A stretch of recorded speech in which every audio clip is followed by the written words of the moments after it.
Chapter 3606. Let's get rid of him first. Xianyuan Mose interrupted him. He used his powerful cultivation to suppress the discomfort in his body and pushed Immerse away with the Xianyuan sword in one hand. He flew up again to help Fingzhou. Seeing this, Immerse retreated a few meters and sat cross-legged as if he was sitting on clouds. His lips moved slightly and his hands moved in front of him to form a complicated seal. Then, he closed his hands and formed a lotus with his fingers, one above and one below. In an instant, a sacred light gushed out from his body. Unlike the sacred light that only covered his body previously, the sacred light from his body now shone like the sun, dispersing the chi of the black lotus in the air and purifying it. With the help of Immerse's sacred power, the black lotus lord's strength was gradually weakened. Sensing this, Xianyuan Mose and Fingzhou joined forces to kill him, not giving him a chance to breathe. The dark force that was originally devouring them was now gradually weakened by the holy light. The Black Lotus Lord narrowed his eyes and glanced at Immerse, then at Xianyuan Mose and Fengzhou. His gaze went past them and landed on the cultivators from both sides who were fighting in the distance. He knew that if he didn't annihilate them today, then it would be very difficult for him to have the opportunity to take their lives in the future. Especially if he lost this battle, then Xianyuan Mose and Fengzhou's reputation would resound throughout the 9 heavens. By then, he could imagine what would happen to him. Thinking of this, he narrowed his sinister eyes and fixed them on Xianyuan Mose and Fengzhou. No matter what price he had to pay, he would not let these two live today. Immediately, he retreated abruptly and opened his arms. In the next moment, as he formed a seal with both hands, a black lotus the size of a fist floated from the top of his head. This is the Black Lotus of Destruction. Immerse could not help but exclaim when he saw the black lotus coming out of the Black Lotus Lord's body. He said to Fingzhou, "Destroy it. As long as we destroy it, the Black Lotus Lord will not be able to do anything evil again." Xianyuan Mose and Fengzhou's eyes landed on the black lotus floating above the Black Lotus Lord's head. Their eyes flashed. This is the Black Lotus of Destruction. Was it this black lotus that brought about this series of disasters? Was it this fist-sized black lotus flower that bestowed the Black Lotus Lord with such extreme and dark powers? Fengzhou was slightly surprised because this black lotus was slightly smaller than the green lotus in her body. When the black lotus appeared, the green lotus in her body seemed to have sensed it, and the green lotus aura in her body also surged. That's right. This is the Black Lotus of Destruction. The Black Lotus Lord of Destruction stared at Fengzhou. "You want to destroy my black lotus? That's because you haven't truly experienced the supreme power of my black lotus." He stared at Xianyuan Mose and Fengzhou and revealed a sinister smile. Other than the death aura of the Black Lotus, his body was also filled with a terrifying evil aura. As he summoned the Black Lotus, the dark power in his body seemed to have become stronger. The Black Lotus floating above his head released a powerful dark aura that suppressed the holy light on Immerse's body. Perhaps it was because the two forces were fighting each other, but the dark forces pushed against each other, causing Immerse to spit out a mouthful of blood. Pooh! Immerse. Chapter 3607. Seeing that he was injured again and again, she felt very apologetic. If he had not helped them, he would not have been injured to this extent, and his vital energy would not have been depleted so severely. She turned her head to look at the Black Lotus and saw that the Black Lotus was emitting a powerful dark aura that was spreading in the air. Other than where they were, it was also surging towards a place further away. She was a little anxious. If the aura of the Black Lotus were to spread further, she was afraid that it would harm the people who had come to help. However, before she could make a move, she heard the Black Lotus Lord's gaze sweep past Xianyuan Mose's face. He sneered, and in the next moment, his figure suddenly charged towards the two of them. A powerful airflow surged, and a black aura swept across the sky. It was so fast that it was like a whirlwind. However, when she saw the strange smile on the Black Lotus Lord's face, she was shocked. He grabbed at the air, and a powerful wind blade swept towards Xianyuanmo's. She instinctively looked at Xianyuanmo's, but only then did she realize that his expression was not right. His forehead was covered in cold sweat, and the color of his lips was not right. At this moment, it was as if he was enduring the discomfort in his body. She saw that he was holding the Xianyuan sword tightly in one hand, but his hand was trembling slightly.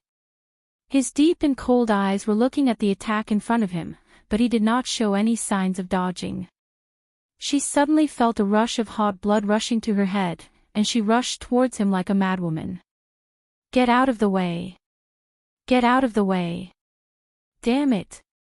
Why didn't she realize that something was wrong with him? Why was she so careless to think that he was really fine? He clearly did not even have the strength to dodge. His condition was very serious. What made her even more shocked was that the Black Lotus Lord seemed to have seen through this. He pretended to attack her, but when he attacked, he suddenly changed his direction and charged towards Xianyuanmo's. He wanted to kill Mo's. He wanted to take his life. No. She would not allow anyone to hurt him. If anyone dared to kill him, she would make that person fall into the boundless hell. She would make sure that person would never be able to reincarnate. 9. Don't come over. Xianyuanmo's body was trembling. Due to the surge of spiritual power and the flow of genuine qi in his body, the qi of the Black Lotus that he had been suppressing was moving recklessly. It was flowing uncontrollably through every vein in his body, making him feel as if he had fallen into an ice cellar. It was as if all the strength in his body had been sucked out. He wanted to retreat, but he didn't have the strength to avoid the fatal blow. However, he didn't want Fengzhou to get hurt because of him. He forcefully circulated his qi, causing him to spit out a mouthful of blood. His face turned pale, and his body swayed as he fell. However, the Black Lotus Lord's attack did not miss because of his fall. Instead, the Black Lotus Lord's subsequent attack came crashing down on him. No! Fengzhou let out a heart-wrenching cry. When she saw the palm strike aimed at Xianyuanmo's head, she increased her speed to the extreme. Originally, she wouldn't have been able to reach Xianyuanmo's side in time, but now, she flashed out like a beam of light. She was so fast that Mo Chen and Xianyuanmo's couldn't see her. Even the Black Lotus Lord couldn't see her. Bang! Chapter 3608. Fengzhou. Jiu. Mo Chen's cry of surprise and Xianyuanmo's voice of disbelief rang out at the same time. The two of them only saw a red figure fly out like a kite with a broken string. A mouthful of blood spurted out from her mouth and formed an arc in the air before splashing down. Fengzhou's figure also fell down, disappearing into the clouds and falling down. At this moment, a ray of light flashed and Lao Bai rushed out from the space. His dragon-like body suddenly swooped down and caught the falling Fengzhou. "Master, master!" Lao Bai called out anxiously. When he turned around and saw her pale face and blood flowing out of her mouth, he was anxious and panicked. But when he looked up, he saw Xianyuanmo's also falling down. He quickly flew out to catch him. "Yama Lord, how did you get injured like this? How are you?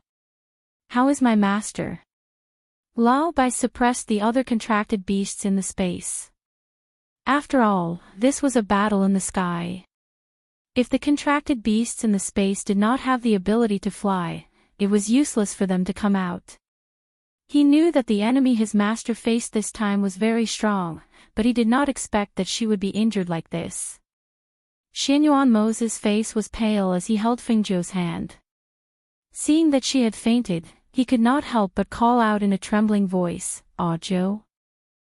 Jiu, wake up!" Fengzhou, who had fainted because of the attack, faintly heard Xianyuanmo's voice. She forced herself to open her heavy eyelids. When Xianyuan Mo's face reflected in her eyes, the corners of her mouth twitched, revealing a relieved smile. It's good that you're okay. Her voice was soft and weak, but it heavily crashed into Xianyuan Mo's heart, causing his heart to clench tightly. He reached out and hugged her. His deep voice was filled with affection and heartache. Silly girl, in my heart, your life is more important than mine. I only have meaning in my life if you're alive. Hearing this, Fengjiu smiled. She smiled happily. She wanted to tell him that in her heart, he was also more important than her life. Even if she had to give up her life for him, she would not hesitate. But because of the heavy injuries from that attack, she wanted to speak, but she did not have the strength. Her internal organs were heavily injured, even the slightest movement would aggravate her internal injuries, causing her face to become even paler. Ha ha ha ha. Fengjiu, I didn't expect you two to be such an affectionate couple. You can even disregard your own lives for each other. Very good, very good, very good. Ha ha ha ha. The Black Lotus Lord's wild and sinister laughter spread through the sky, causing the air to tremble. His laughter suddenly stopped, and his sinister and bloodthirsty eyes stared at Fengjiu and Xianyuan Mo's, revealing a strange light. Killing you directly is not enough to appease the anger in my heart, but I can let you experience a life worse than death, a heart-wrenching pain. His voice paused, and he stared at the pale-faced Fengjiu with a sinister smile. Now, you two are like lambs waiting to be slaughtered in front of me. If I want to kill you, I only need to move my fingers. Since that's the case, I'll let you see the scene of your beloved man being killed by me in front of you. How about it? Chapter 3609. Looking at the Black Lotus Lord's palm that was surrounded by air currents and staring at Fengjiu and Xianyuan Mo's, Emochan shouted in shock, "Let's go! Let's go!" Senior White suddenly recovered from his shock, and he was shocked when he saw this scene. He immediately wanted to leave, but unexpectedly, right when he was about to leap forward with the two people on his back, he heard a gloomy voice resound from behind him. Go! Ha ha ha ha ha! Today, who can escape from this lord's palm? As soon as he finished speaking, a black air current instantly formed a black air shield in the space, trapping them inside and making it impossible for them to escape. Lao Bai did not believe it and tried to charge forward. However, he was heavily repelled by the air current and only managed to stabilize himself after retreating a few meters. At this moment, he was really anxious. What should we do? What should we do? We can't escape. Ah! Senior White exclaimed in shock. He saw that his body had been bound by a black aura, and he couldn't even move, let alone flee. Ha ha ha ha ha. The Black Lotus Lord raised his head and laughed loudly. The black air current in his palm turned and sucked towards Xianyuan Mo's. Xianyuan Mo's was unable to exert any strength due to the chaotic Black Lotus air current in his body. When Fengjiu saw this scene, he was also very anxious. However, she was severely injured by that attack and could not hide in the space with them. She could only watch this scene unfold before her eyes. Master! Master! The Azure Dragon and the Fire Phoenix seemed to have sensed the danger they were in and flew over from afar. However, when they suddenly rushed forward to save them, they were blocked by the powerful black enchantment. Bang! Bang! The two figures collided violently, but it only caused the black air current on the enchantment to surge a little. It was like a small stone being thrown into the water surface. After a while, it returned to normal. Humph! Even if you are ancient mythical beasts, you can forget about breaking my Black Lotus enchantment. The Black Lotus Lord said sinisterly. He glanced at the two mythical beasts with bloodthirsty eyes. Just stay there and watch. Watch how your master dies in my hands. The suction force in the Black Lotus Lord's hand was sucking towards Xianyuan Mo's. However, Xianyuan Mo's was held back by Lao Bai's tail. Seeing this, Emochan gritted his teeth. He looked deeply at Fengzhou and ignored his injuries. He raised his chi and rushed towards the Black Lotus Lord. He forcefully interrupted the Black Lotus Lord sucking towards Xianyuanmo's. When he saw this scene, Mo Chen gritted his teeth. He took a deep look at Fengzhou's eyes and looked. He ignored his serious injuries to himself and ignored his injuries. He raised his chi to the Black Lotus Lord's hand. With my holy power, break the dark formation. Radiance. Purify. You're in the way. The Black Lotus Lord's bloodthirsty voice could be heard. He gathered the power of darkness in his hand. He no longer aimed it at Xianyuanmo's and Fengzhou. Instead, he aimed it at Mo Chen, who was dressed in white, who was standing in front of him. Powerful holy light radiated from Mo Chen's body and gradually weakened the Black Lotus enchantment. Behind him, the Black Lotus Lord's black aura was also slowly devouring the holy light on his body and corroding his body. Mo Chen. Chapter 36:10. Xianyuanmo's pursed his lips. His heart felt as if it had been struck by a heavy object, stirring up waves of shock. He looked at this scene in shock. He did not expect that Mo Chen would go to such an extent for them. He was using his life in exchange for a chance at survival. As all the saint energy in his body turned into saint light and dissipated, his body gradually became transparent and dissipated bit by bit. As he watched his body turn into specks of holy light and dissipate bit by bit, his face was still as gentle and clear as before. That gentle smile that was like moonlight bloomed on his fairy-like face. He looked at Fengzhou with a bit of gentleness, reluctance and apology. The longing in his eyes, the yearning in his eyes, and the deep affection that had been hidden in the depths of his heart, finally revealed itself at the moment when his life was about to fade away. That look, which seemed to have been 1,000 years old, fiercely crashed into Fengzhou's heart. She looked at him in a daze, her eyes filled with disbelief. That familiar look, that look that had been hidden in the depths of her memory, that look that seemed to have happened 1,000 years ago, at this moment, appeared clearly in her eyes, once again reflected in her eyes. This is impossible. As she mumbled these words, it was as if a storm was raging in her heart. Shock, astonishment, disbelief filled her heart at that moment. However, when she saw Mo Chen's final glance before her life was about to fade away, she felt her mind go blank. A tear fell silently from the corner of her eye. She opened her mouth and moved her lips. Then, a single word came out of her mouth in a soft and inaudible voice. Chen. Mo Chen used up all his vital energy and saint energy, his body gradually dissipated from the bottom to the top, turning into spots of saint light. His gaze had not left Fengzhou since just now. At this moment, when he saw the drop of tear in her eyes, saw her moving her lips, and the inaudible word that came out of her mouth, his gaze softened. His entire person also disappeared into the air with that final smile on his face. It was a soft word, almost inaudible, but he knew that she was calling out Chin, not Chin. She recognized him. She still remembered him. Even though they were separated by a lifetime, she still recognized him.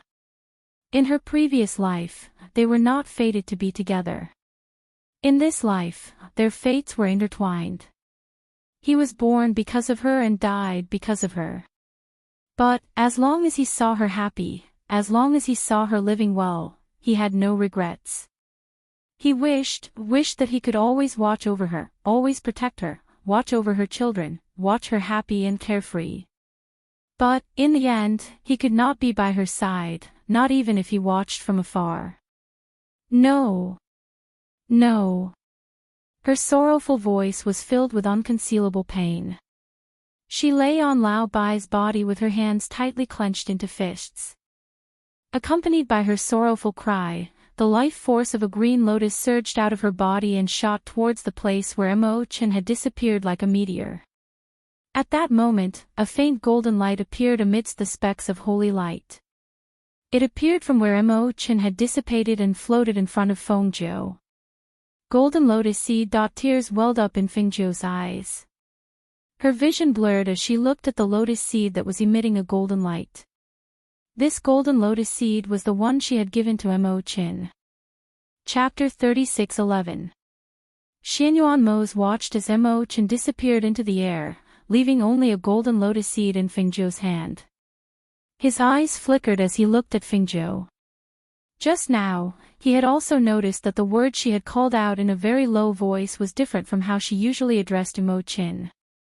When Mo-chin heard her say that word, the expression on her face and the smile on her face told him that there was something between them that he did not know.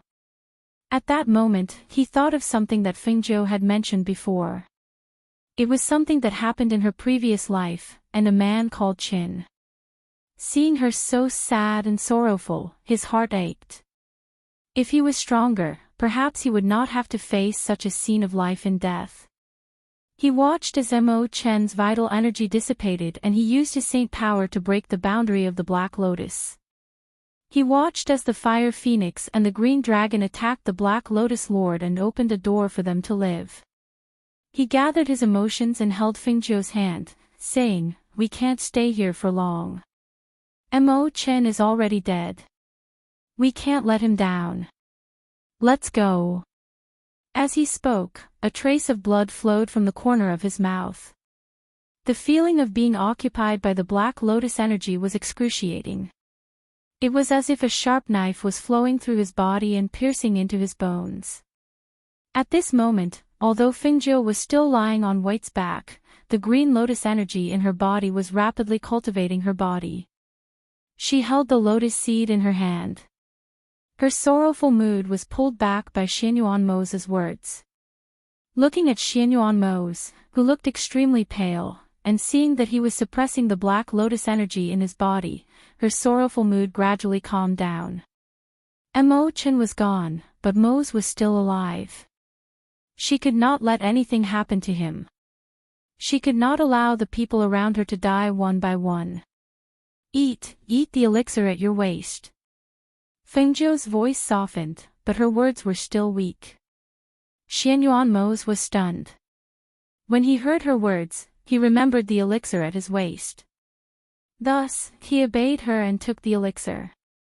He broke the wax seal on the outside and handed the golden elixir hidden in the wax seal to her lips. "Ah, Joe, you're badly injured. Eat it." Fengzhou looked away and said, "The power of the Green Lotus in my body is already healing my internal injuries. I don't need this elixir.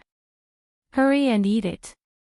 Seeing this, Xianyuan-mo swallowed the golden elixir.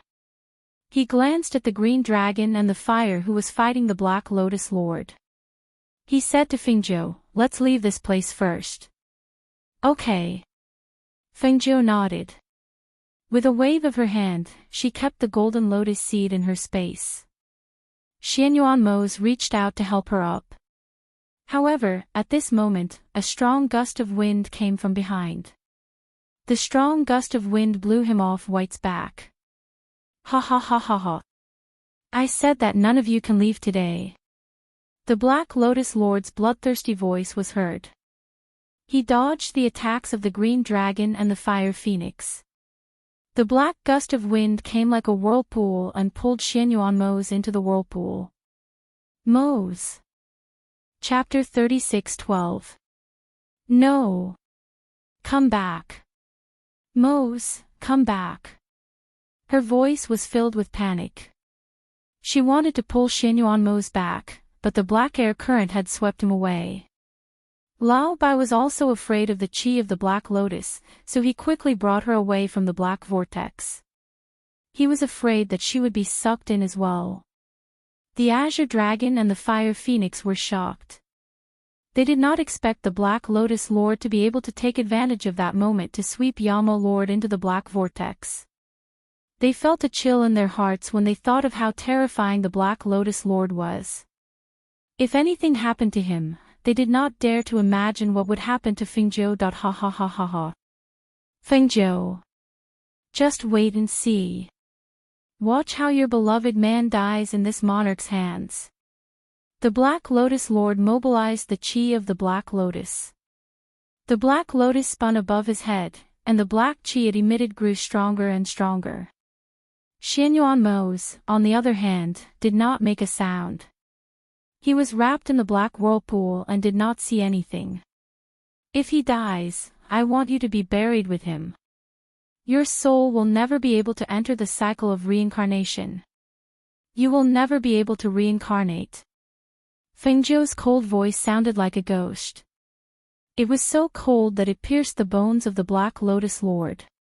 His words were like an oath. The coldness and murderous intent in his words shocked the Black Lotus Lord. His heart trembled involuntarily at that moment. However, when he calmed himself down and saw Fengzhou lying on the back of the contracted beast, he sneered. You want me to be buried with him? You want my soul to never be able to enter the cycle of reincarnation and never be able to reincarnate? With your current strength? What a fool's dream. He snorted coldly and narrowed his eyes. He condensed an air blade in his palm and slammed it towards the vortex. No one heard Xianyuan's voice. Instead, the azure dragon roared because of this attack. In the next moment, there was a flash of light and it turned into a beam of light that shot towards the vortex and returned to Xianyuan's body. Fengzhou's eyes were bloodshot when she saw this. She clenched her fists tightly, and blood seeped out from her palms. She closed her eyes and did not want to see this scene. The Fire Phoenix did not dare to delay. She attacked the Black Lotus Lord with flames and flapped her wings in an attempt to disperse the vortex. When she saw that the Black Lotus Lord was still activating his Black Lotus aura, she immediately swooped down and attacked him like a sharp arrow. Get lost. The Black Lotus Lord waved his hand, and a powerful force surged out, slapping the Fire Phoenix away. Roar! The Fire Phoenix let out a cry, and its body flew out like a wheel of fire. It rolled more than 10 meters away before stopping. However, because of that attack, its body was injured. Its body was cut several times by that powerful force. Blood dripped down its feathers and merged into the flames. Xianyuan, go to hell. The Black Lotus Lord's hands surged, and a black aura surged in his hands. He was ready to attack Xianyuan and take his life. However, at this moment, the spiritual aura of Fengzhou, who was lying on Lao Bai's back, surged. She was wrapped in a green light, and she jumped up from Lao Bai's back and soared into the sky. Those who hurt me, die. Chapter 36:13. Just as the Black Lotus Lord was about to attack Xianyuan, who was trapped in the whirlpool, he saw Fengzhou, who was lying on the ground on the verge of death, suddenly regain all her strength. She was like a sharp sword that had broken through bamboo. She attacked the Black Lotus Lord with an overwhelming murderous aura. Her life origin flame appeared on her body at that moment. The aura and pressure of the Sovereign of Heaven and Earth were completely released at this moment. The terrifying murderous aura mixed with the flames on her body, causing the flames to turn into sharp blades that could take away one's life. The Black Lotus Lord was so shocked that he quickly retreated. However, no matter how fast he was, he could not outrun Fengzhou, whose spiritual power had surged. The chaotic battle on that side gradually came to an end. Everyone rushed over, but because of that powerful and terrifying aura, they didn't dare to approach. They could only watch from afar. Thus, they saw a shocking scene that they would never forget in their lives. They saw Fengzhou's figure turn into a sea of blazing flames at that moment. The crimson flames roared, but they could not find her at all. The powerful pressure of a divine king together with the ancient aura permeated the area. Even though they were not close, they found it difficult to breathe. In the next moment, as the Black Lotus Lord retreated step by step, the blazing flames surrounded him. They could only vaguely see a sharp sword aura mixed with the flames slashing down from above. Ah! A shrill voice sounded at that moment. The blazing flames and the black aura of the Black Lotus mixed together as if they were competing to see who was more powerful. Ah! Fengzhou! Fengzhou! I'm going to kill you. I'm going to kill you. A shrill voice filled with hostility sounded from the flames. No one could see Fengzhou's figure. They could only see the flame surrounding the black lotus burning more and more fiercely. The black aura gradually dissipated at that moment. Amidst the flames, the figure of the Black Lotus Lord appeared before everyone's eyes as the black aura dissipated. His entire body was engulfed in raging flames, and he was screaming miserably. The black lotus of destruction that was originally floating above his head seemed to have been slashed by a sword and gradually split into two halves. The lotus petals gradually disappeared as the flames burned, and what appeared was a black lotus seed. No one noticed that one of the cultivators mixed in with the crowd was currently staring excitedly at the black lotus seed. Some of the others were looking at the black lotus seed, while others were looking at the figure burning in the raging flames. His body was being burned to ashes bit by bit, but his spirit was still tightly locked in the flames. Everyone could not help but gulp when they saw the Black Lotus Lord's physical body being burned to ashes while his soul was still locked in the flames. Their eyes were filled with shock and horror. They did not expect Fengzhou's life origin flame to be so powerful. The life origin flame could burn the physical body of a god king expert and even lock his soul tightly. What was she trying to do? Fengzhou. Fengzhou. I'm going to kill you. Kill you. Chapter 36:14. No. No. You can't do this. No. The sharp voice was filled with unconcealable fear and shock. At this moment, he finally panicked. He did not panic when his physical body was being burned. Even when his divine soul was being roasted by the flames, he did not panic. However, at this moment, he panicked. He struggled with all his might, trying to escape from the flames. However, no matter how hard he struggled, he could not escape from the flames. At this moment, he finally understood how terrifying her natal heavenly fire was. He finally understood his current situation. However, it was all too late that with my blood, I mark the ground as a curse. With my name, I destroy your divine soul. I, Fengzhou, want you to never enter the cycle of reincarnation. Your divine soul will be destroyed between heaven and earth. You will never be reincarnated. The cold voice seemed to contain an ancient aura as it came from the flames. As her voice rang out, everyone saw her figure gradually appear in the flames. An ancient and mysterious mark was formed in the flames. When they heard the cold voice reverberating in the sky, everyone's hearts suddenly trembled. Destroy his divine soul and mark the ground as a curse. Fengzhou, she had activated an ancient secret technique. She vowed to make the Black Lotus Lord unable to enter the cycle of reincarnation.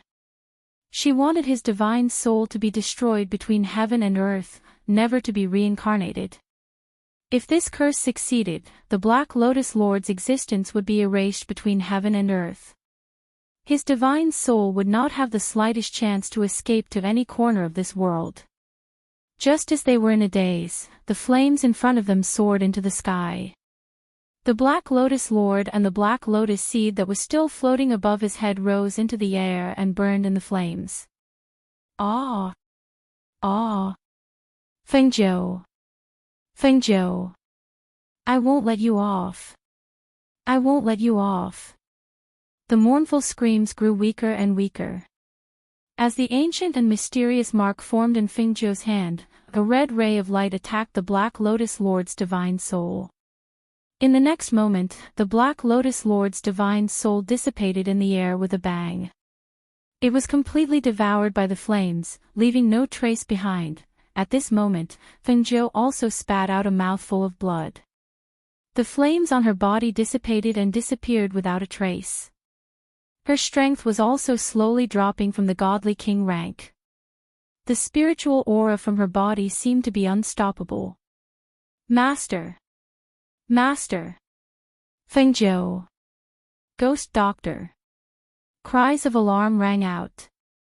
When everyone saw that Fengzhou's strength had plummeted, they all turned pale with fright and quickly rushed forward.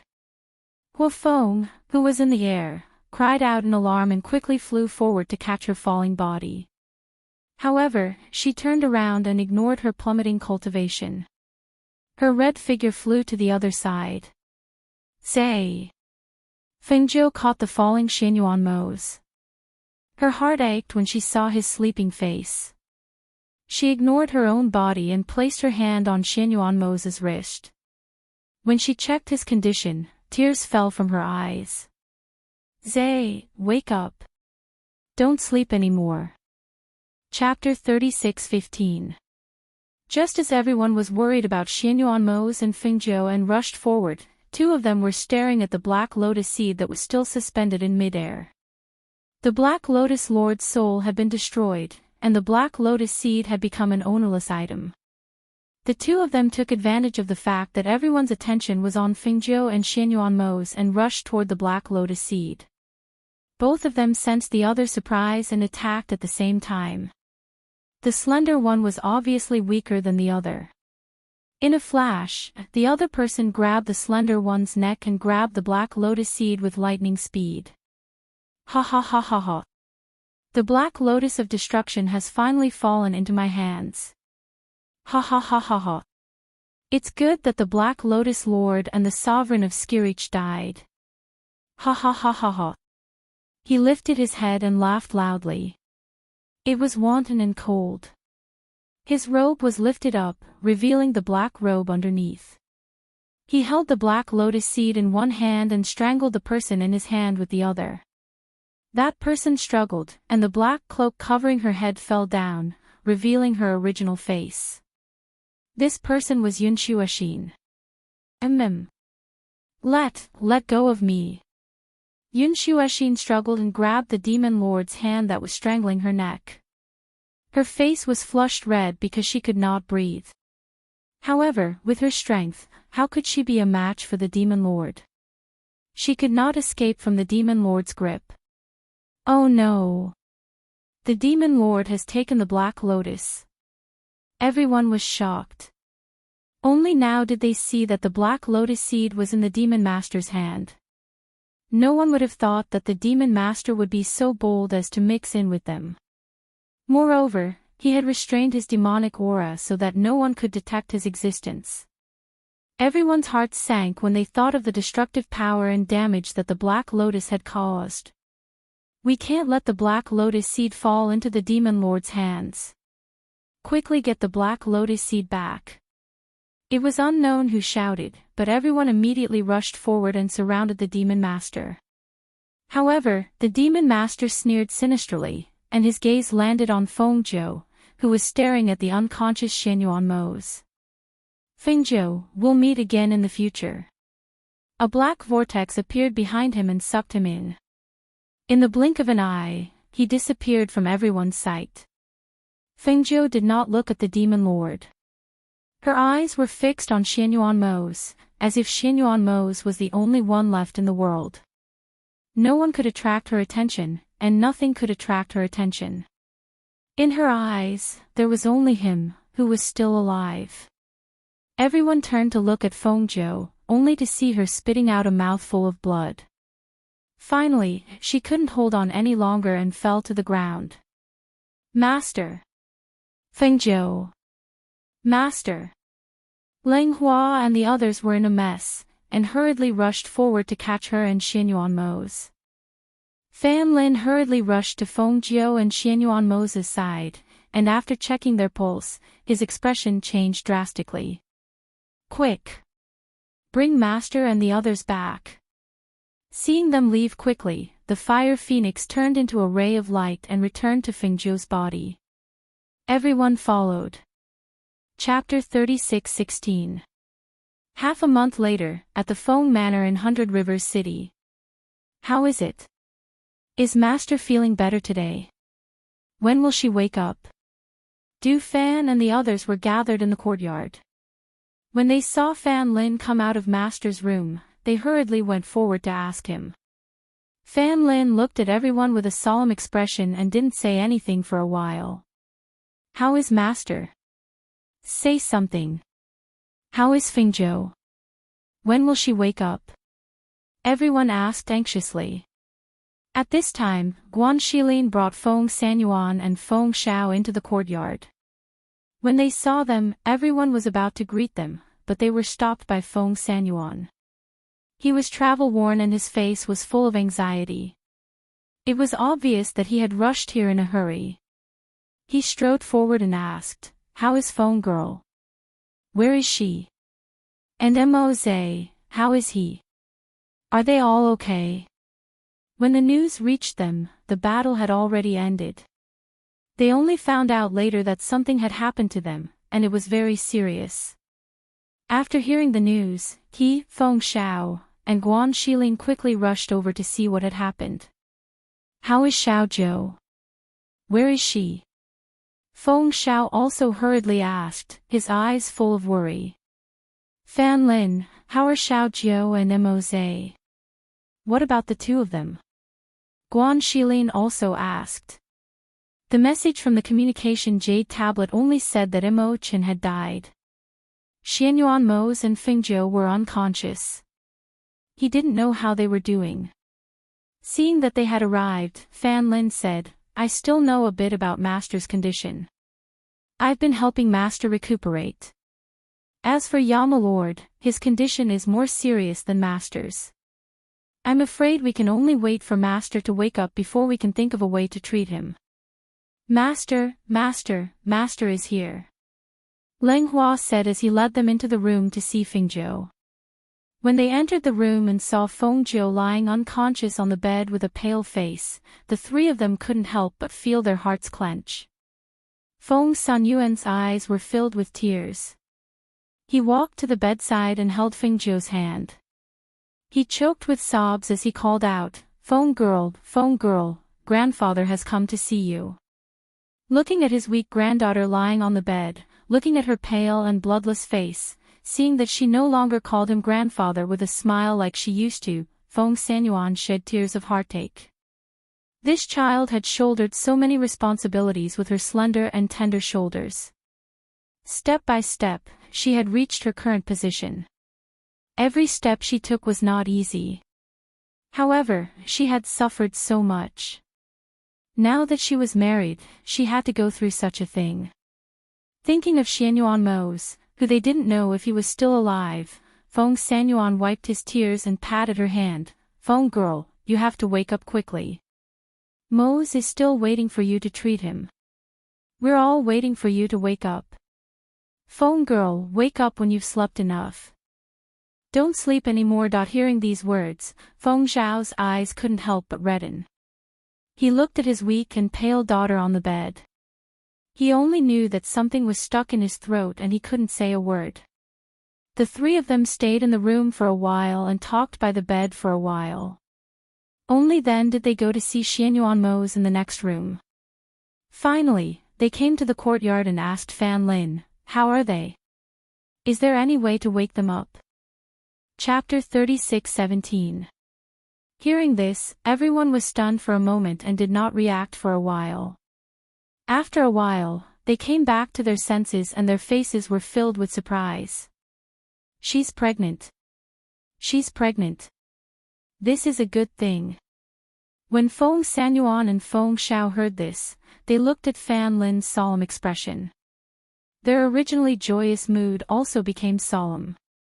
Feng Xiao opened his mouth and asked in a deep voice, "Fan Lin, is it because it's not a good time for her to be pregnant?" Fan Lin nodded. "Master's body is very weak now, and her strength has fallen from the Divine King level to the Immortal Venerable level. She has used up a lot of her spiritual energy, and she has not recovered from her internal injuries. Now that she is pregnant, I don't dare to use many medicines." He lowered his head in shame. "It's my medical skills that are not good enough. If Master wakes up, I will know the best medicine to use." "What do you mean by how to use medicine?" Just as they were talking, a voice was heard. When they heard the voice, they turned around and saw a gray-robed elder stroking his beard as he walked in. Beside him were Monarch Black Tortoise and Hao. I brought Hao to see Fingzhou and the rest. We happened to meet the Medicine King, so we came together, Sovereign Xuanwu said and smiled at everyone. As soon as he finished speaking, Ling Hua, Fan Lin, and the rest couldn't help but look at the Medicine King in surprise. They hurriedly went forward and said, "Greetings, Medicine King." "Medicine King, you came just in time." "My mistress," Fan Lin explained the situation to him and said, "Now that master has not woken up, I don't dare to use medicine casually." "Yes, it's right not to use medicine casually if you are not sure." The Medicine King nodded. "Medicine King, this is my master's grandfather, and this is my master's father." Lang Hua went forward and introduced them briefly, then said to Feng Sanyuan and Feng Xiao, "The Medicine King is my master's teacher." When Master and Yama Lord were cultivating in the Medicine King Valley, it was the Medicine King who gave them pointers. Hearing this, Feng Sanyuan and Feng Xiao cupped their hands and bowed, "Greetings, Medicine King. We didn't know what to do. Now that you are here, we can finally rest assured. Let me take a look at them first." As the Yaowang spoke, he motioned to Lang Hua and Fan Lin. The two of them led the way and invited him into the room to take Fengjiu's pulse. In order not to disturb the diagnosis, only Lang Hua, Fan Lin, Feng Sanyuan, and Feng Xiao followed them into the room. Ling Shuang was guarding the room. When he saw them enter, he bowed to them and stood quietly to the side. Ling Hua moved a chair for Yaowang to sit down, and then he retreated to the side to watch. The Medicine King placed his hand on Fengjiu's wrist and stroked his beard with one hand. His eyes narrowed. Not long after, he retracted his hand and glanced at Fan Lin. "It's not easy for you to sense her pregnancy pulse." Fan Lin bowed slightly and said, "Fan Lin still has a lot to learn." He knew that his master's pregnancy pulse was very weak.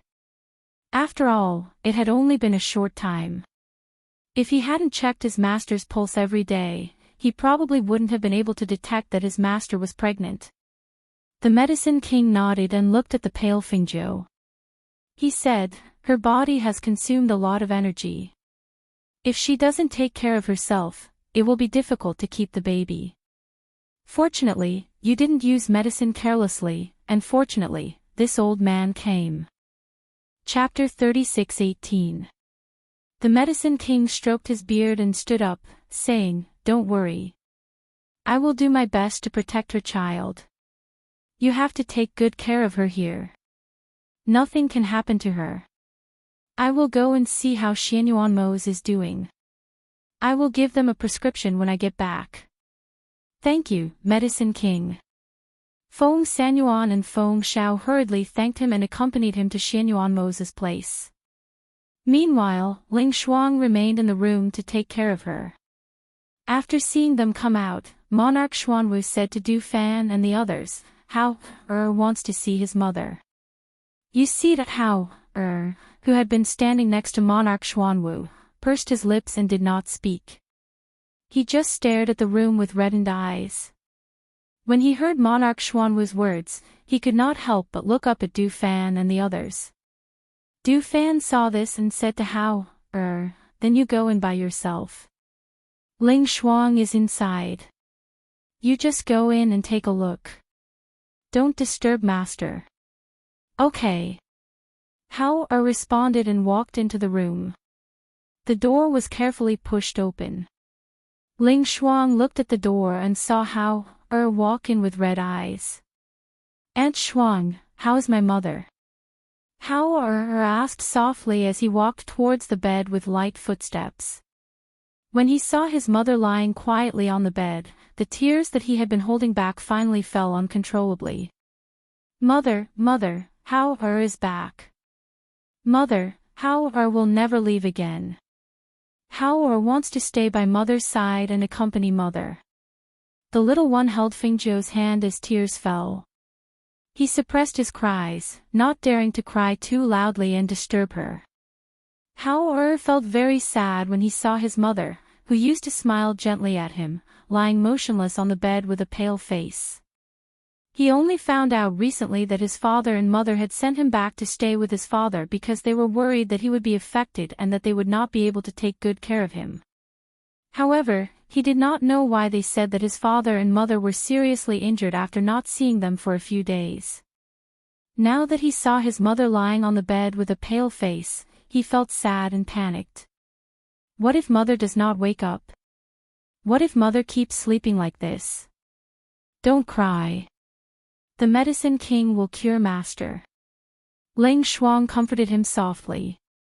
She squatted down and took out a handkerchief to wipe out Er's tears, saying, "Did you forget what your mother said? Boys can't cry easily."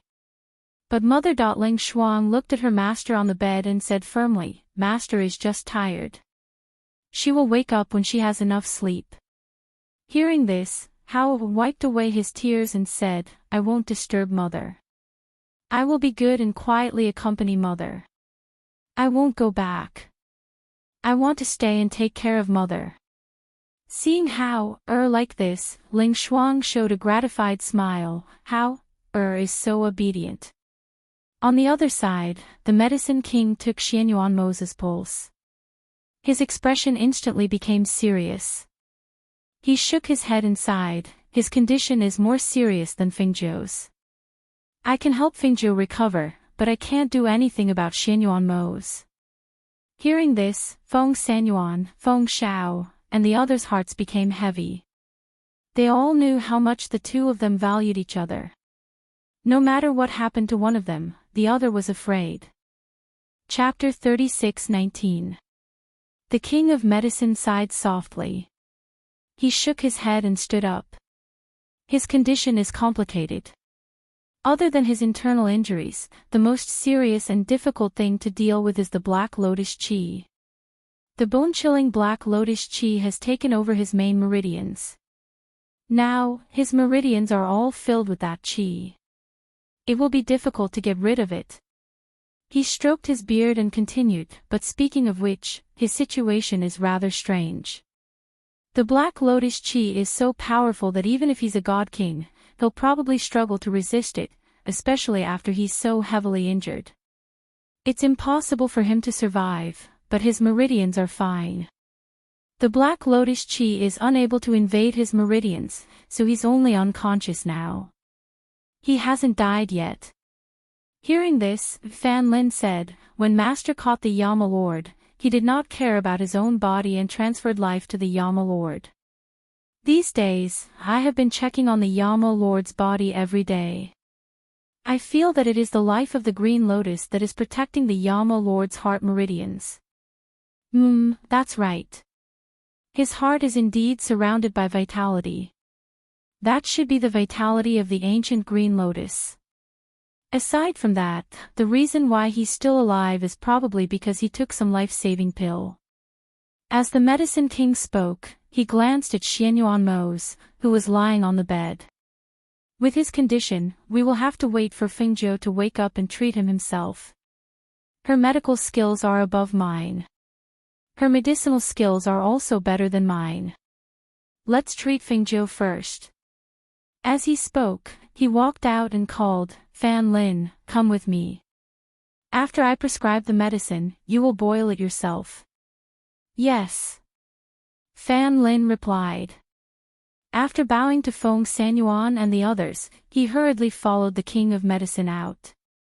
Not long after the King of Medicine and Fan Lin left, Hao came over. Once he entered the room, Hao bowed to the two of them. "Great-grandfather, grandfather, Hao is here to see father." "Go." Feng Shao gestured for him to step forward. Hao walked up to the bedside and looked at the unconscious Xianyuan Mo's. He called out softly, "Father, Hao is back." Hao just went to see mother, but she didn't wake up. Auntie Shuang said that mother is tired and will wake up when she has a good rest. "Father, are you tired too? Will you wake up after you've rested enough?" Hearing the child's words, Feng Shao couldn't help but wipe away his tears. He walked forward and patted Hao's shoulder. "Let's go. Grandpa will take you out." Let's not disturb your father's rest. He will wake up when he's done resting. Yes, Grandpa, How will be obedient. How will also help take care of father and mother. He raised his little face and looked at Feng Xiao seriously as he spoke. The little person's eyes were red because he had cried earlier. How is so obedient. Feng Xiao patted his head in relief and exchanged glances with his father. Then, he said to Hui Lang, who was standing guard by the bedside, take good care of Mose. He will definitely wake up. With that, they took the child and walked out. Hui Lang stood quietly by the bedside. He didn't have his usual vigor. If he didn't speak, he would be like air. When he heard Feng Xiao's words, he lowered his head slightly. After they left, he quietly wiped away the tears at the corners of his eyes. Chapter 36:20. With the Medicine King here, Fan Lin, who didn't dare to use medicine recklessly, finally let out a sigh of relief. After the Medicine King gave the prescription, he prepared the medicine and personally went to brew it. After the Medicine King told Fan Lin some things to pay attention to, he had them arrange for a quiet place to prepare some medicine for Fingzhou. In the evening, when Fan Lin delivered the medicine to the courtyard, it was taken by Feng Sanyuan. This is for Feng girl to drink. Feng Sanyuan sniffed it and felt an unpleasant smell enter his nose. He couldn't help but frown. This is the medicine brewed according to the Medicine King's prescription. It's for master to drink. Fan Lin said. Seeing that he was about to drink it, he couldn't help but quickly stop him. Old master, this medicine. What is it called? Feng Sanyuan glanced at him. I'll taste it to see if it's bitter or not. Feng girl doesn't like to drink this kind of medicine the most. As he spoke, he took a sip. It was bitter and smelly in his mouth. The thick smell of medicinal herbs mixed together, and it was abnormally unpleasant to drink. He frowned and said, it's bitter and unpleasant. Good medicine is bitter. Fan Lin said. Feng Sanyuan looked at the bowl of black medicine and sighed. I hope that after drinking this medicine, Feng girl's body can get better as soon as possible. He waved his hand and said, just give this medicine to me. I'll go feed it to her. As he said this, he walked inside. In the room, Ling Shuang was using water to dab Fingzhou's lips so that her lips wouldn't be too dry. Seeing them come in, he retreated to the side. Ling Shuang, help me help Feng girl up. I'll feed her the medicine. Feng Sanyuan said this and motioned for Ling Shuang to help. Yes. Ling Shuang responded and carefully helped Fingzhou up, letting her lean on her body. Ling Shuang then took out a handkerchief and wrapped it around Fingzhou's neck to prevent the medicine from staining her clothes. Fingzhou blew on the medicine in the bowl 3 times to cool it down. When he felt that the temperature was not too hot, he scooped a spoonful and brought it to Fingzhou's lips. Little Feng, drink the medicine. Although it's bitter and smells bad, it's medicine prescribed by the Medicine King. It's good for your body. As he muttered, he fed her the medicine. However, because she was not surprised, she did not swallow the medicine. Instead, it flowed out from the corner of her mouth. Feng Sanyuan's heart ached when he saw this, and he said, come, drink a little more. Drink as much as you can. He patiently fed her half a bowl of medicine, and in the end, only half of it would enter her mouth. Putting the bowl to the side, Feng Sanyuan said to Ling Shuang, later, help Feng girl wipe her body and turn her back. She's been lying here for so long, she can't not move. It's not good for her blood circulation. Also, she's pregnant now, so you have to be careful when taking care of her. Yes, Ling Shuang understands. Ling Shuang responded and gently helped her master lie down.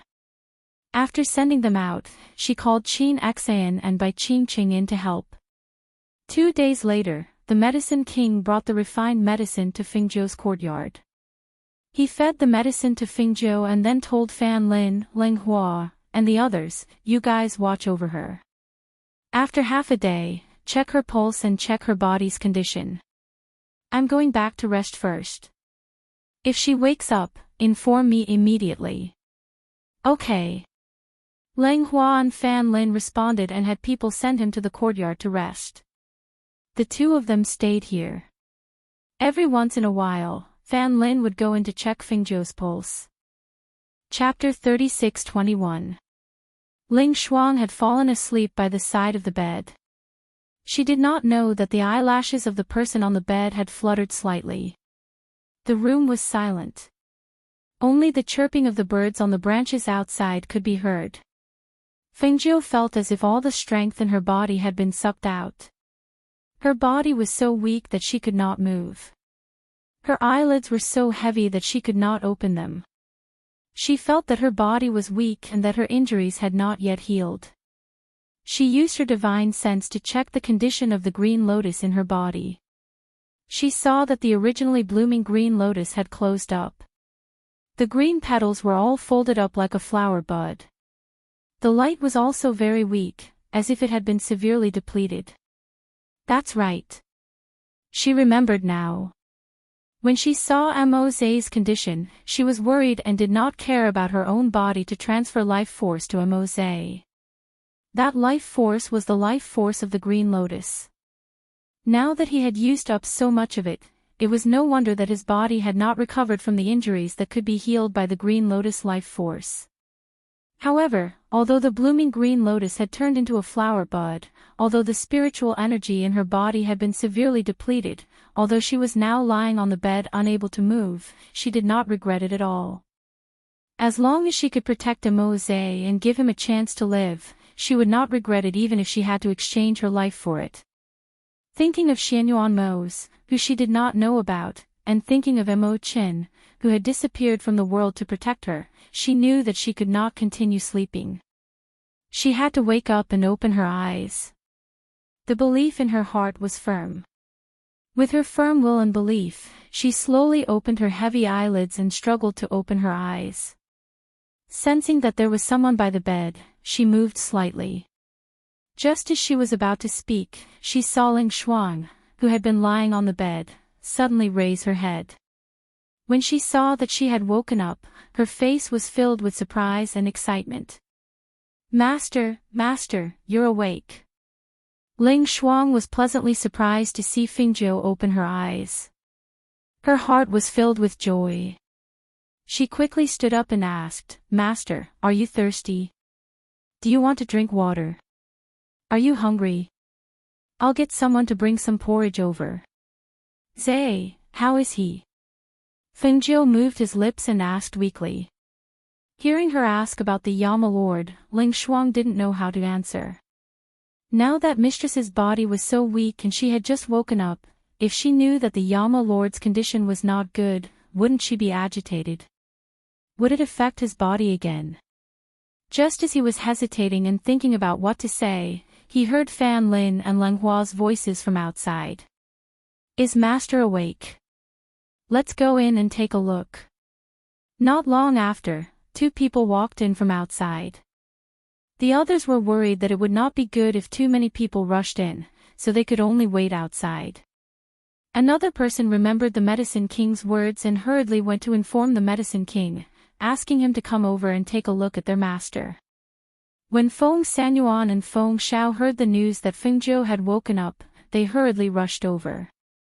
Little Hao was practicing his swordsmanship in the courtyard early in the morning. When he heard that his mother had woken up, he immediately put away his sword and quickly ran to Fengzhou's courtyard. After the time it takes to burn a stick of incense. How is it? Medicine King, how is her body?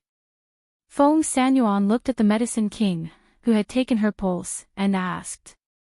Chapter 36-22. Hearing the Medicine King's words, Fengzhou's eyes were filled with worry as she asked, Has Master gone to see Mo's? How is he? Hearing this, the Medicine King paused for a moment and said, His condition is not good. Moreover, there is nothing I can do about his condition. I can only wait for you to recover before I see if you can cure him. Fengzhou's heart sank. She reached out to Ling Shuang and said, "Help me up." Although Ling Shuang was worried about her health, he still carefully helped her up. Feng Sanyuan stepped forward and said, "Little Feng, you have to be more careful. Don't be too emotional. You are pregnant with Moses' child now. You must take good care of the child." Feng Zhou, who was helped up by Ling Shuang, was startled when she heard this. She looked at the Medicine King and saw the Medicine King nodding at her. Seeing this, she couldn't help but feel an inexplicable feeling in her heart. She was pregnant. She was pregnant with Moses' child. She gently stroked her flat stomach. She thought that if Mose knew that she was pregnant with his child, he would be very happy, right? Thinking of this, she couldn't help but smile. However, in the next moment, she thought of her current condition and hurriedly asked the Medicine King, "Master, is my child unstable?" "It's all right. I have been helping you nurse your body these past few days. Your child is fine now. However, it's better not to be too emotional. After all, you have only been pregnant for a short period of time and your body has not fully recovered." Hearing this, Feng Zhou's anxious heart finally relaxed. "Yes, I understand. I will be careful. Little Feng, your body is still weak. Don't walk on the ground. Come, grandfather will carry you to see Mose." Feng Sanyuan said and helped her put on her coat by the bedside. Then, he went forward and carried her. "Thank you, grandfather." Feng Zhou smiled faintly. She reached out and hugged him, leaning into his embrace. She knew that she had made grandfather and the others worried this time.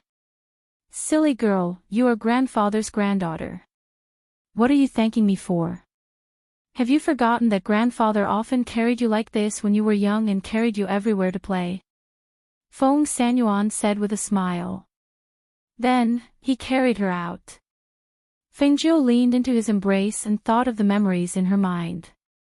Yes, even if the little girl in her memories was not her, the happy memories of the little girl had always remained in her mind. She had inherited everything from the little girl, so naturally, she could feel the familial love and warmth that came from her family. Feng Shao watched as his father carried his daughter out. He couldn't help but wipe his tears and follow him out. It's good that she woke up. There was hope. Xiao Zhou, this child, had gone through too many hardships. When they arrived at the room next door, Feng Sanyuan carefully placed her on the bed. Looking at Feng Zhou, who was so weak that she didn't even have the strength to speak, and the unconscious Xianyuan Mose, who was lying quietly on the bed, they sighed softly. They gestured for everyone to leave, leaving only Ling Shuang by her side to look after her. "Madam." Chapter 36-23. Feng Zhou glanced at Huilang. Seeing his haggard expression and red eyes, she softly said, "You can go out. Go back and rest. I'll let them come in and take care of him." "Madam, I want to take care of Master," Huilang said. Looking at Master on the bed, his heart ached. "I'll take care of him. It's not a matter of a day or two. Go." Feng Zhou's gaze fell on Xianyuan Mose. She didn't look at Huilang again. Huilang wanted to say something, but Ling Shuang said, "Master has just woken up. His body is still weak. Don't let him speak too much. It's too tiring." Hearing this, Huilang lowered his head and nodded. After looking at the two of them, he walked out. He thought that he would go back to tidy up and rest for a while before coming back. "You said that I've been asleep for half a month?" Feng Zhou asked Ling Shuang softly. "Yes, Master has been unconscious for half a month," Ling Shuang replied. "So he's been sleeping like this all this time? He hasn't woken up yet?" Feng Zhou held Xianyuan Mose's hand with one hand and gently stroked his face with the other. Ling Shuang paused for a moment and said, "Yes, Fan Lin and Yaowang didn't dare to use medicine. However, they both said that the Yama Lord's body was protected by vitality. As long as Master wakes up, the Yamo Lord will also wake up. Fengjiu put her hand on Xianyuanmo's pulse. Her heart sank when she felt his pulse. She didn't think that with the vitality of the blue lotus protecting his body, his condition would still be so serious.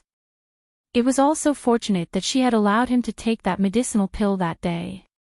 Otherwise, even if he had the life force of the green lotus protecting his body, the internal injuries in his body would have taken his life after enduring for so many days. She took out a pill from her space and stuffed it into Xianyuanmo's mouth. Looking at the unconscious Xianyuanmo and thinking about Imo Qin who had already disappeared from the world, Fengjiu's heart ached. He asked, "Have you sent anyone to Imo Qin's home?" "Leng Hua and Du Fan have already been there," Leng Hua said. Hearing that, Fengjiu closed her eyes and didn't say anything. She just sat there quietly. After a while, she lay down beside Xianyuanmo and said, "You can leave now. I'll stay here with him." "Yes." Leng Hua replied but didn't leave. Instead, he helped Fengjiu cover with a blanket before walking out and closing the door. Seeing that Leng Hua was the only one who came out, the people outside were surprised. "Didn't I tell you to stay inside with her? Why did you come out? Master is resting inside. Let me out." Ling Shuang said and turned around to take a look. Hearing this, everyone fell silent. Feng Sanyuan and Feng Xiao looked at each other and told Leng Hua and Leng Hua to take care of them before leaving first. Hao, who hadn't been able to say anything, wanted to follow them in. However, hearing that his mother was already resting inside, he didn't disturb her. However, he didn't leave either. Instead, he sat in the courtyard and waited. From time to time, he would look at the tightly shut door. In the room, Fengjiu reached out and hugged Xianyuanmo's waist. She buried her face in his chest and said softly, "Mose, I'm pregnant. Are you happy? I'm pregnant with our child. Tell me, will it be a boy or a girl?" Chapter 36-24. Fengjiu's body gradually recovered after a few days of recuperation. However, her original strength of a divine king had plummeted to that of a venerable immortal. Her current strength was even lower than the people around her. Moreover, the green lotus in her body seemed to have fallen into a deep slumber. The green lotus was unable to supply her with vitality and was unable to heal her internal injuries. These few days, her body was nursed back to health by the king of medicine. Originally, she was unable to stand up and speak weakly. Now, she had recovered to almost 70%, which made everyone very happy. Mother, the weather is very good today. How, I'll accompany Mother for a walk outside." Hao walked in and came to Fengjiu who was sitting on the bed and reading a book. Hearing this, Fengjiu glanced at the weather outside, closed the book in her hand, and put it aside. She revealed a smile and said, "Okay, go ask Leng Hua and Du Fan to come in. Ask them to help your father outside to bask in the sun." Hao responded and quickly walked out. Not long after, Leng Hua and Du Fan came in and bowed to Fengjiu. "Master, prepare a soft bed outside and help him out to bask in the sun," Fengjiu instructed as she got out of bed. Before her feet touched the ground, she saw a small figure running up to her. "Mother, put on your shoes." Hao clumsily squatted on the ground and helped her put on her shoes. Fengjiu looked at this scene and felt a surge of warmth in her heart. She smiled gently and reached out to touch Hao-er's head. Hao-er is so obedient. "Leave it. Mother can put it on herself. Hao has to take care of Mother." The young voice was firm. Because he had never helped anyone put on their shoes, he was a little clumsy. It took him a while to help her put on her shoes. However, before Fengjiu could say anything, he ran to the side and brought a coat for Fengjiu. "Mother, it's sunny and windy outside. You have to put on your coat. Don't catch a cold." He knew that his mother was pregnant with a baby and that her body was still very weak, so he had to take good care of her. Seeing this, Fengjiu reached out to take it, put on his coat, and then held his hand as they walked out. After Du Fan and Leng Hua helped Xianyuan mose to the soft couch outside, they retreated out of the courtyard. In the courtyard, there was only Fengjiu, Xianyuan mose, and Hao lying on the soft couch. Even Leng Shuang and the others had retreated outside.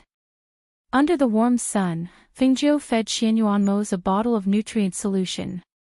Looking at his thin face, she couldn't help but feel distressed. Even with the nutrient solution providing the nutrients his body needed, he was still gradually losing weight. However, right now, she could only save his life, but she couldn't wake him up. When she was poisoned by the Black Lotus energy, it was Mo Chin who saved her. Now that Mo Chin was gone, the Green Lotus in her body was also in a deep sleep. How could she get rid of the Black Lotus energy in his body and wake him up? Until now, she still had no clue. After feeding him the nutrient solution, Fengjiu took one of his hands and gently squeezed it, moving his tendons, meridians, and blood. Hao, who was sitting obediently on the chair, saw this and tilted his head to ask, "Mother, what can you do by squeezing father's hand like this?" Chapter 36-25. Fengjiu smiled as she watched his small hands gently pinch Mose's arms. There are many acupuncture points in the human body, and the same goes for the arms. Look, you have to pinch like this to feel the tendons and veins under the skin. Fengjiu taught him as she said, "You don't have to use too much strength, but you can't use too little either. Moderate strength is the most suitable. If you pinch this place, the arm will instantly become numb and droop powerlessly." Hao listened attentively as he watched, memorizing her words in his heart. After moving his hands and tendons, Fengjiu gently turned Xianyuan mose over so that he was lying on his side. She bent her palms slightly and gently patted his back. She didn't use much strength, but it was enough to move the blood on his back. Like here, the acupuncture points here are like this. Fengjiu taught Hao how to recognize the acupuncture points while patting Xianyuan mose's back. After a long while, she looked at Hao, who was listening attentively, and asked, "Do you remember?" Hao nodded. "I remember." Fengjiu helped Xianyuan mose lie down and helped him massage his legs and soles. She also explained some of the acupuncture points on the human body to Hao. In the courtyard, there was a peaceful atmosphere, except for Xianyuan mose, who had been sleeping all this time, who hadn't woken up. Outside the courtyard, they looked at the scene in the courtyard and withdrew their gazes. They looked at each other and didn't say anything. They just waited quietly. In the evening, Fengjiu, Feng Sanyuan, Feng Shao, and Guan Shilin were eating in the courtyard. They helped her put food in her bowl from time to time. She looked at the small mountain of food and smiled. "I can't eat so much. You guys eat. You don't have to keep putting food in my bowl. Then drink a bowl of chicken soup. This is nourishing black spirit chicken. It's very good for the body," Feng Sanyuan said as he scooped a bowl of chicken soup for her. Seeing this, Fengjiu drank the chicken soup and said to them, "Grandfather, father, you've been here for a few days. Now that I've woken up, you don't have to worry anymore. You're gone, only grandmother and mother are at home. I think you should find time to go back. Otherwise, they'll be worried at home. There's nothing at home. But you're like this and your body hasn't fully recovered. We'll be worried even if we go back." Feng Sanyuan. "Originally, your mother and mother, they wanted to come, but they were afraid that they would cry and affect your body. So they didn't. You're getting better these few days. I've already sent the news. You're well. You retest now. There. Or. Xiaozhou's body was getting better, but Mo's body." Fengjiu smiled. She knew what they were worried about. But she was worried about them being separated from their family. What's more, her body was fine now. It was time for them to go home and be with their family. At least, if something really happened, they would be there. Actually, I want you to go back. I want you to go to Mose's father and tell him about this. She paused and said, Mose's situation is like this now. The people below haven't told him about this yet. But he'll know about this sooner or later. Compared to letting others go, I think it's more appropriate for you guys to go. Chapter 36-26. All right. Since that's the case, we'll make a trip there. However, your body. Don't worry, grandfather. I'll take good care of myself. Fengjiu smiled slightly, telling them not to worry. Thus, after the meal, Feng Sanyuan and Feng Xiao went back to make preparations. They planned to leave at night when no one was paying attention. As the night deepened, Fengjiu leaned against the head of the bed in the room. She glanced at Xianyuan Mose, who was lying on the bed, then continued to flip through the books in her hands. Although she was anxious to find a way to wake him up, she also knew that her body could not be exhausted. Thus, after flipping through the books for a while, she lay down beside him and leaned against him to sleep. After a few days, as her body gradually recovered, the Medicine King came to the courtyard. He looked at Fengjiu and said, Your body is getting better, and the fetus is stable. There's nothing else for me to do here, so I'll go back first. His voice paused, then he said, I'll go back to look through the books for Mose. If I find a way, I'll let you know. Many thanks, Master. Fengjiu thanked him and personally went out, saying, If there's a chance in the future, I'll return to the valley to see Master. All right, you should take care of the things at hand first. There's no need to worry about your master. He waved his hand and walked out without saying anything else. Fengjiu watched him leave, then returned to the courtyard. When she arrived, she called Lang Hua and Du Fan over. Master. The two bowed and stood in front of her. Have you found any news about the Devil Master and Yun Shuoxin? She asked, her gaze falling on the two of them. Hearing this, Du Fan said, I've already sent people to investigate, but there's still no news about them. Moreover, there's been no movement from the demonic cultivators in various places recently. It's as if they're all lying in ambush. Master, when I saw the Devil Master that day, his cultivation wasn't considered strong. Moreover, he was seriously injured by you before. Even if he obtained the Black Lotus seed, the ancient Black Lotus is only a lotus seed now. It's difficult for the Devil Master to have the same power as the Black Lotus Master. Therefore, I think that after he obtained the Black Lotus seed, he should be thinking about how to refine and possess it. He shouldn't dare to make us his enemy for the time being. Lang Hua calmly analyzed the matter. In his opinion, even if the Black Lotus seed fell into the hands of the Devil Master, it was only a lotus seed now, so it didn't have much power. In addition, the Devil Master's cultivation was weaker than their master's. Even if their master's cultivation had plummeted to Immortal Venerable, there were still many people around them who were comparable to the Devil Master. Sovereign Tong Tian was dead, and the Black Lotus Master was also destroyed between heaven and earth. The Devil Master alone wouldn't dare to make a move against them at this time. Fengjiu listened and narrowed her eyes. She picked up the teacup on the table and took a sip of tea. She said slowly, You're right. He won't dare to make any moves for the time being. However, now that the Black Lotus has fallen into his hands, he won't be able to rest easy if he doesn't destroy or take it back. She paused and continued, Continue the investigation. Investigate both openly and secretly. Don't let go of any chance. Don't alert the enemy even if you find out. Yes. The two of them answered. Go and call Hao are here. She waved her hand and dismissed them. Chapter 36-27. Mother. Hao came to her side and called out to her.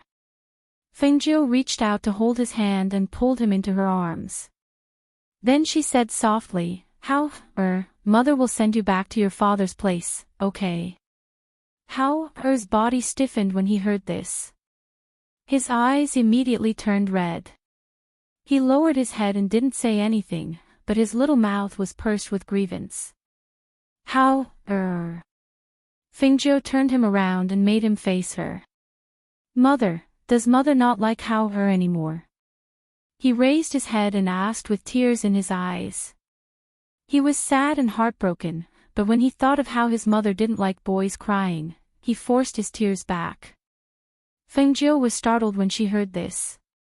She smiled and reached out to rub his head. Silly child, what nonsense are you talking about?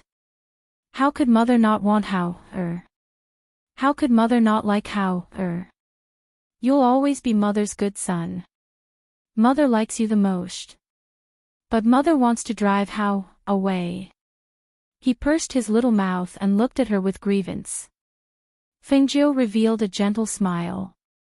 Mother doesn't want to drive away. Mother has to take care of your father, and I'm afraid I can't take care of you. Moreover, Mother has to find a way to treat your father.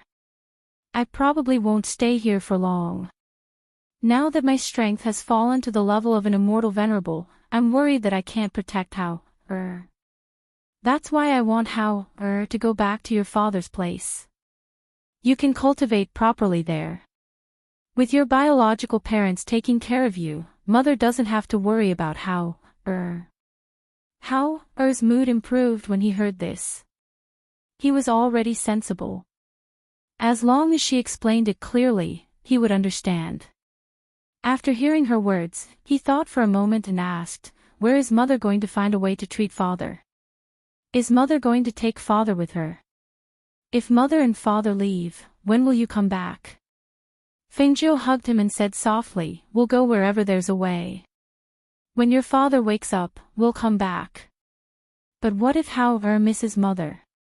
Didn't Mother leave you a communication jade tablet? You can use that to talk to Nyangqin. The two of them chatted for a while in the courtyard before letting him go back first. She then sent a message to the Black Tortoise Monarch, asking him to bring back. Sitting alone in the courtyard, she waved her hand and a golden lotus seed appeared in her hand. Looking at the golden lotus seed, Fengjiu's eyes flashed. This was the only thing Imogen had left behind. His entire being had disappeared from this world, leaving behind nothing but this golden lotus seed that she had given him.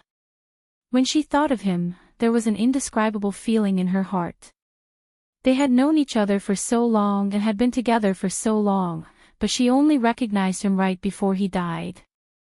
He had disguised himself too well. He had hidden all his feelings and emotions deep in his heart. If it wasn't for the look he gave her before he died, she wouldn't have known that he was him. When she thought of the man who seemed to have appeared in her previous life, the man who had been hidden deep in her heart before she met Xianyuan Mose, her heart ached. It had been 2 lifetimes.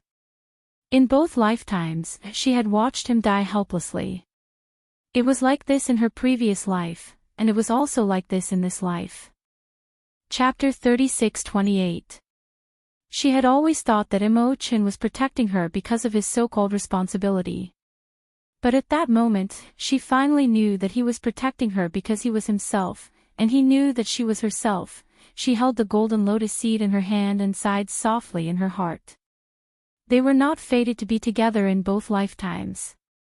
It was like that in her previous life, but in this life, her heart had long been occupied by Xianyuan Mose. She thought about how he had recognized her, but had never acknowledged her and had only silently protected her.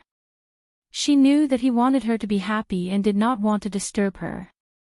He did not want her to know that he had always been by her side, protecting her. She got up and returned to her room. She sat by the bed and glanced at Xianyuan Mose, who was lying on the bed. In the end, she flashed into her space and stood in front of the spring water. She looked at her reflection in the water and slowly opened her palm, revealing the golden lotus seed. This was the lotus seed that Imogen had left behind. She threw it into the spring water and let it grow. She would treat it as a memento that Imo-chan had left behind. With a move of her hand, she threw the lotus seed into the spring water. She watched as the golden lotus seed sank into the spring water and sank to the bottom. She then retracted her gaze and glanced at the few contracted beasts in the space, asking them to make room for her. She then saw that the fire phoenix had already fallen asleep and was recovering. She then flashed out of the space. She wanted to leave and find a way. She did not want to leave Mose here alone, so she wanted to take him with her. The space was the best place to stay.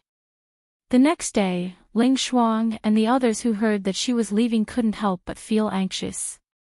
Du Fan stood in front of Fengjiu and said anxiously, "Master, even if your body has recovered, you can't lack people by your side. Even if you're going to leave, you should at least take us with you. Otherwise, how can we be at ease if you leave alone?" Fengjiu ate 2 mouthfuls of bird's nest before saying, "I'm not going alone. I'm going to take Mose with me." It would have been better if she didn't say anything.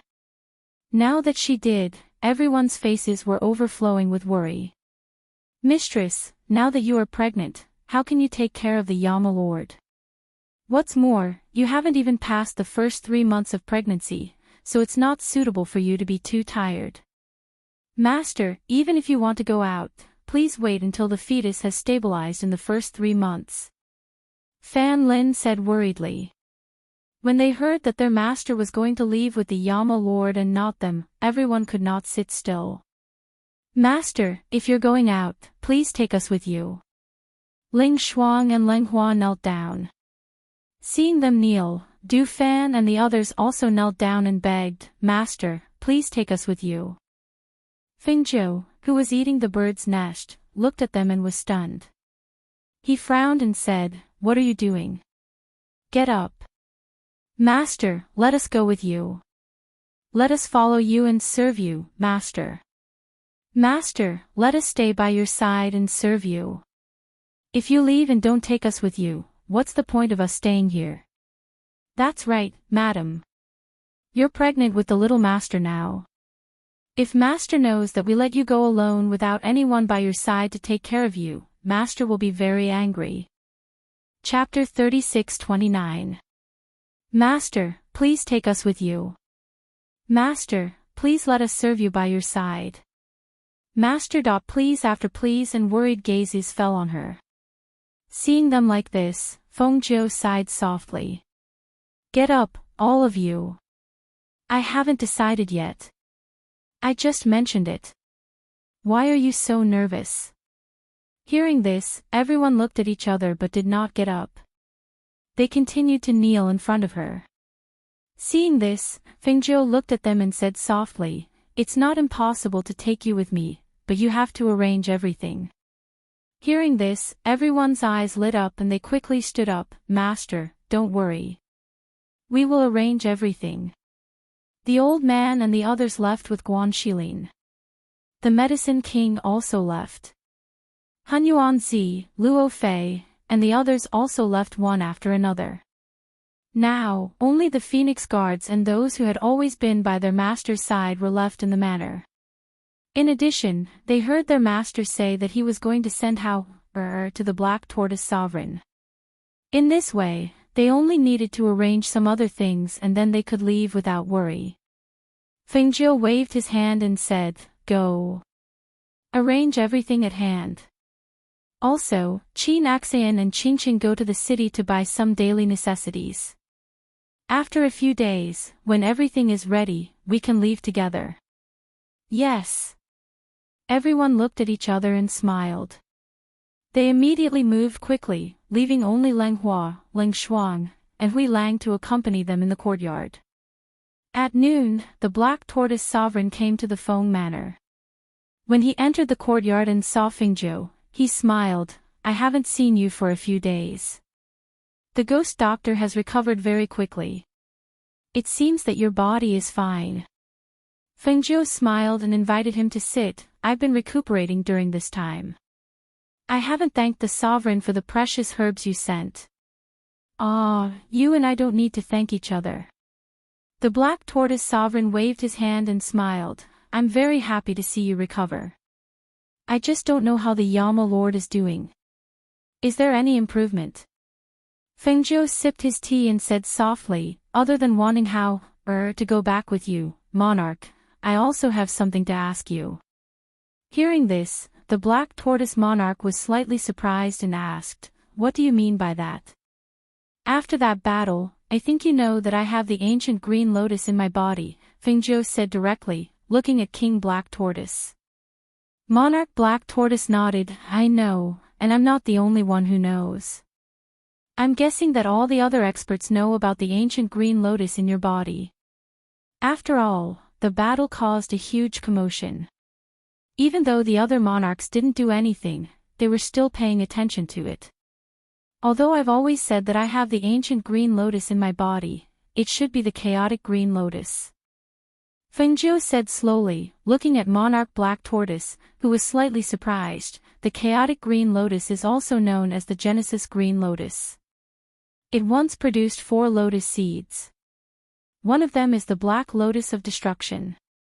Among the 4 ancient lotuses that have appeared, other than the chaotic green lotus, only the Black Lotus of Destruction has appeared. Therefore, I want to ask, has Monarch Black Tortoise heard about the whereabouts of the other lotus seeds? Or who has information about the other lotus seeds? Chapter 36:30.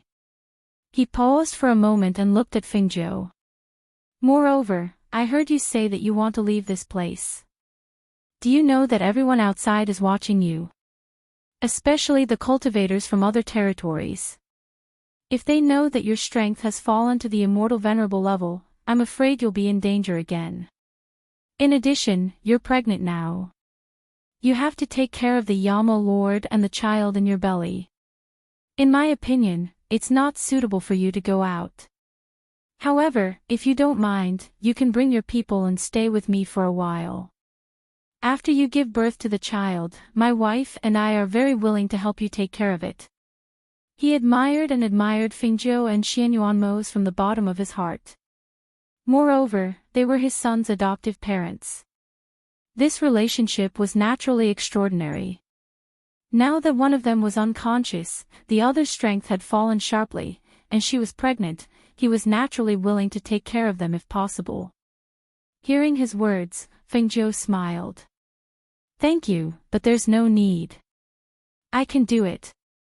She was never someone who needed protection from others and would not seek protection. Even if her strength had fallen to the immortal venerable level, to her, as long as she was given time, how difficult would it be for her to become a divine king again? Seeing her like this, Monarch Xuanwu sighed softly and said, since you've made up your mind, I won't force you. As for the lotus seed you mentioned, I think you can go to the territories of other monarchs and ask around. Maybe you'll find some unexpected news. Okay, I understand. She nodded in response. The two chatted in the courtyard for a while until Lang Hua brought over. Then they stopped talking. Father, mother. Hao stepped forward, bowed, and called out respectfully. Monarch Xuanwu only smiled when he heard this. This child was like this. From the beginning, he only called his biological parents father and mother, but to his adoptive parents, Xianyuanmo's and Fengzhou, he always called them father and mother. Naturally, the closeness between them could be heard immediately. Even so, he did not blame him. After all, they did not fulfill their responsibilities as parents. Now that he was willing to accept them and call him father, he was already satisfied. Do you know that your mother wants you to go back with your father? Monarch Black Tortoise asked as his gaze fell on Hao glanced at Fengzhou and nodded. He sounded a little unhappy. What? You don't want to go back with father? Monarch Black Tortoise looked at him, amused. Hao lowered his head and didn't say anything. He didn't want to go back. He wanted to stay by his father and mother's side. However, he was currently very weak. If he stayed by his father and mother's side, he would only be a burden to them and would not be able to protect them.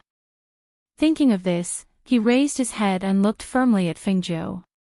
His young voice carried determination. Mother, I will go back with father. After I go back, Hao-er will work hard to cultivate. Hao-er will become very strong. In the future, Hao-er will protect father and mother. At that time, mother will not be able to chase Hao-er away. Hearing this, Fengzhou's heart ached. She reached out and pulled him into her arms tightly. She said softly, Hao-er is so good. Hao will listen to your father and mother when you go back. Mother will wait for Hao-er to become strong. Chapter 36-31. Fengzhou took out a bottle of pills from the space and handed it to him. Hao-er, this is a pill that can help you improve your strength, but it's not for you to use now. You have to know that if you don't rely on pills to advance, your foundation will be more stable and there will be more room for improvement in the future. There are 2 pills in here. Don't take them before you reach the Golden Elixir Realm. After you reach the Golden Elixir Realm, you can do as you see fit or ask your father. There's also this bottle. Fengzhou took out another bottle and said, this is a life-saving medicinal pill that can treat internal injuries. No matter how serious your internal injuries are, as long as you take one, it can save your life. Keep it with you just in case. Hearing this, Hao-er reached out and took it. Looking at the 2 bottles of pills, he thought of the pills in his space and said, Mother, I still have the pills you gave me before. It's okay. Keep these too. Fengzhou smiled and rubbed his head. Seeing this, Hao-er put away the pills. After they talked for a while in the courtyard, Fengzhou sent them away. After they left, she returned to the room to help Xianyuanmo's massage his tendons and veins, moving his blood and qi while talking to him. Hao-er is gone. I asked the Black Tortoise Monarch to come and take him away. Letting him return to his biological parents is the best for him. Fengzhou's voice came out softly, as if she was chatting with Xianyuanmo's. That child is filial. We didn't dote on him for nothing. Do you know? He said that he will work hard to cultivate when he goes back. When he becomes stronger in the future, he will protect us. Fengzhou couldn't help but smile. I've already asked Leng Hua and the others to make the arrangements. We'll leave in a few days. I'll take you around. If we can find the whereabouts of the ancient golden lotus, maybe I can help you get rid of the black aura in your body. It's just that I don't know where to look for it, but I think we should go behind the waterfall we found last time and take a look. We don't know which monarch's world is there, but maybe the ancient golden lotus we are looking for will be there. She muttered until she was tired. Tired, she lay down next to him and fell asleep with him in her arms. Early in the morning 2 days later, before the sun had even risen, Fengzhou left the Feng Manor with Lang Hua and the others. They left quietly, without alerting anyone. No one knew that they had left. After a few days, they arrived at the area where Sovereign Tongtian had been. The purple gold spirit deer carriage was slowly moving along the mountain path. In addition to the few people following beside the spirit deer carriage, there was also Ying Yi and the others guarding in the dark. Ling Shuang and Qin Xin, who were also sitting in the carriage, saw that their master's face was a little pale. They couldn't help but say, Master, why don't we rest for a while? You'll feel better. Feng Nine leaned against the soft couch and responded. Leng Hua, who was driving the carriage outside, stopped the spirit deer carriage. He jumped off the carriage first, and by Qingqing, who was sitting outside, got off the carriage and opened the curtain to let Feng Nine come down. Master, be careful. I'll support you. Qi Naxian said and carefully helped Fengzhou out of the carriage. Chapter 36-32. Fengzhou came to the grass and sat down. She looked at the open space in the mountains and smelled the fresh smell of grass and trees in the air. Her chest, which was originally a little stuffy, gradually relaxed. She took a few sips of water from Lang Shuang and took out some spiritual fruits from the space. She handed them to everyone and said, "Share these to moisten your throats." Yes. Chi Naxian took the spiritual fruits and distributed them to everyone. There were more than a dozen people in their group. It was not a small number, but it was not a large number either. However, each of them was very powerful. As long as they were not up against people like the sovereign, no one could do anything to them. As they were traveling in a low-key manner, their cultivations were also concealed. At first glance, they looked just like ordinary guards. However, what was different from ordinary guards was that each of them had an outstanding temperament and their appearances were all top-notch. Du Fan looked at the land and said, "Master, since the death of the sovereign of Skirich, no one has taken over his land. Now that the spiritual power that shrouded this land has dissipated, it can be said that this land is ownerless." Fengjiu ate a spiritual fruit and looked at the land. She said softly, "This land is not ownerless. It's just that at this time, people from all over the world are watching quietly. No one dares to take over this land." Her eyes moved slightly and she said slowly, "The sovereign of Skirich and the Black Lotus Lord died in our hands. Those people know very well who this land belongs to. If they dare to take over this land, it's obvious that they want to be enemies with us. I think, at present, if there's no sufficient benefit, they won't take the risk of being enemies with us to take over this land." Hearing this, everyone's eyes lit up. In other words, this land also belongs to Master. They had not thought of this at first. They had only thought that since their master's strength had plummeted, the Lord of Hell was still unconscious, and the sovereign of this world had already fallen. It was strange that no one dared to take over this place after such a long time. After their master's reminder, they had thought of this. It wasn't that no one wanted it, but that no one dared to. On the mountain road, the faint sound of carriages could be heard from afar. The people guarding Fengjiu looked in that direction and saw several carriages coming from not far away. Because they were running very fast, the hooves of the horses raised a lot of dust on the mountain road. Seeing people passing by, Luoyu pulled the spirit deer carriage to the side so as not to block those people passing by. The others stood around Fengjiu, blocking her from the passers-by. Perhaps it was because they didn't expect to see a carriage stopping on this mountain path, but in the carriage in front, a woman lifted the curtain and looked out. When she saw a group of handsome men standing together, as if they were blocking something, the woman couldn't help but be curious. However, no matter how she looked, she couldn't see what those men were guarding. When the carriage passed by the spirit deer, her eyes lit up and she couldn't help but exclaim, "Purple gold spirit deer. So beautiful. Stop, stop the carriage."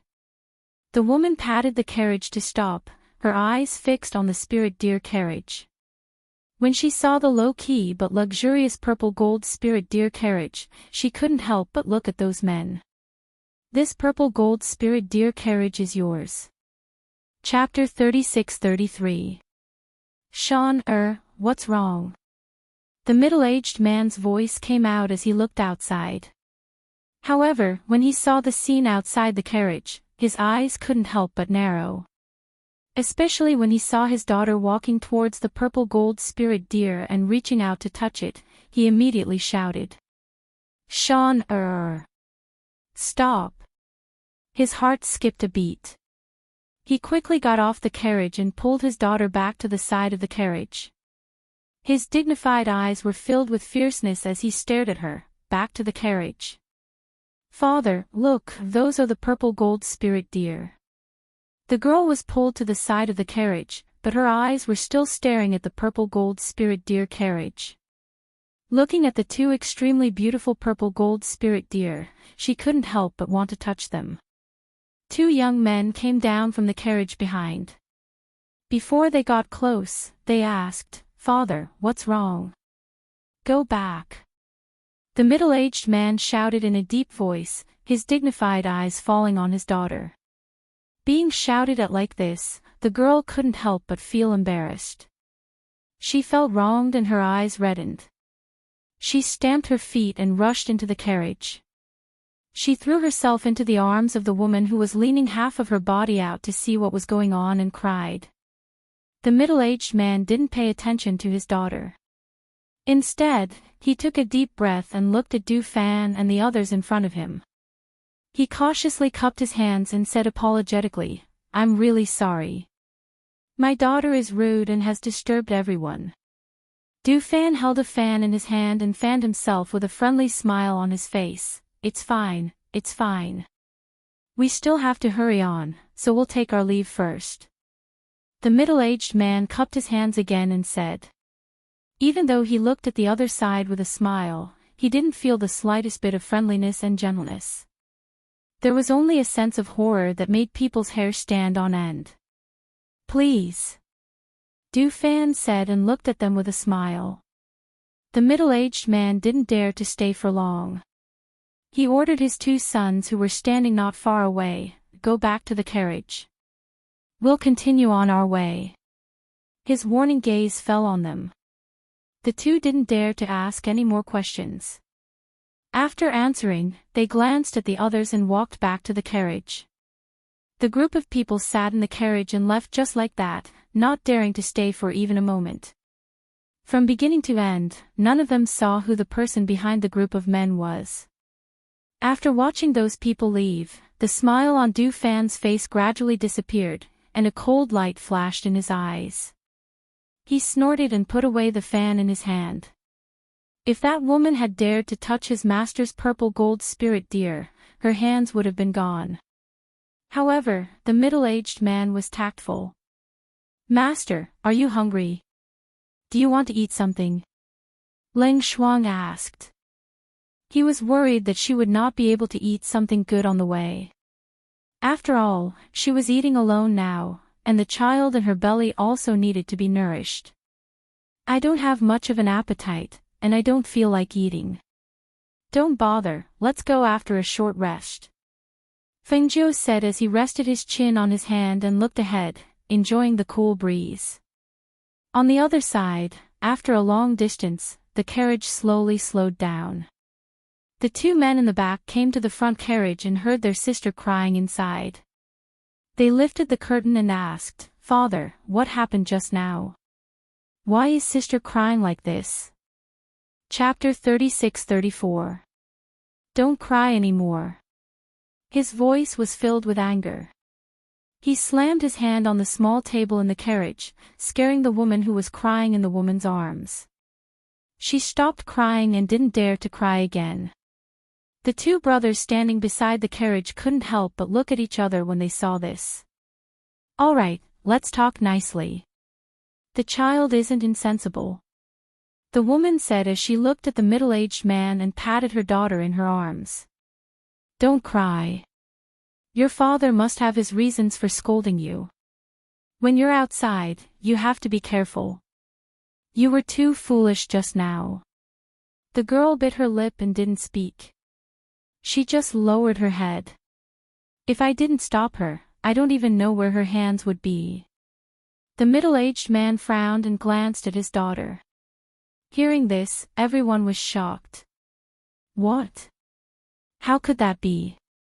I just wanted to touch the purple gold spirit deer," the girl whispered. Her eyes were full of disapproval, thinking that her father was making a fuss over nothing. How could that be? The middle-aged man saw his daughter's expression and knew what she was thinking. His face darkened. "Do you think that an ordinary person can own a purple gold spirit deer? Do you think that an ordinary person has unfathomable strength as an attendant? Do you think that the man holding the fan and talking to you with narrowed eyes was really kind to you?" "Humph." He snorted heavily and said resentfully, "If I didn't stop you from getting close to the purple gold spirit deer, your hands would have been cut off by the man holding the fan." Hearing this, the girl was terrified and in disbelief. The 2 men standing beside the carriage were also shocked. Their expressions became serious. "Father, if we leave now, they won't care about little sister's previous rudeness, right?" The middle-aged man was silent for a while. They probably won't. If they care about it, they probably won't let us go. He looked at them and said, when you're outside, you have to be careful and modest. You have to know that people don't blame you for being polite. You have to think twice before you act, lest you get into trouble.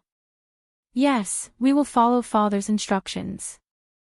The two men cupped their hands and replied. The middle-aged man then looked at his daughter who had her head lowered. He frowned and said to his wife, when we go back, you will personally teach her the rules. She is not allowed to go out for 3 months.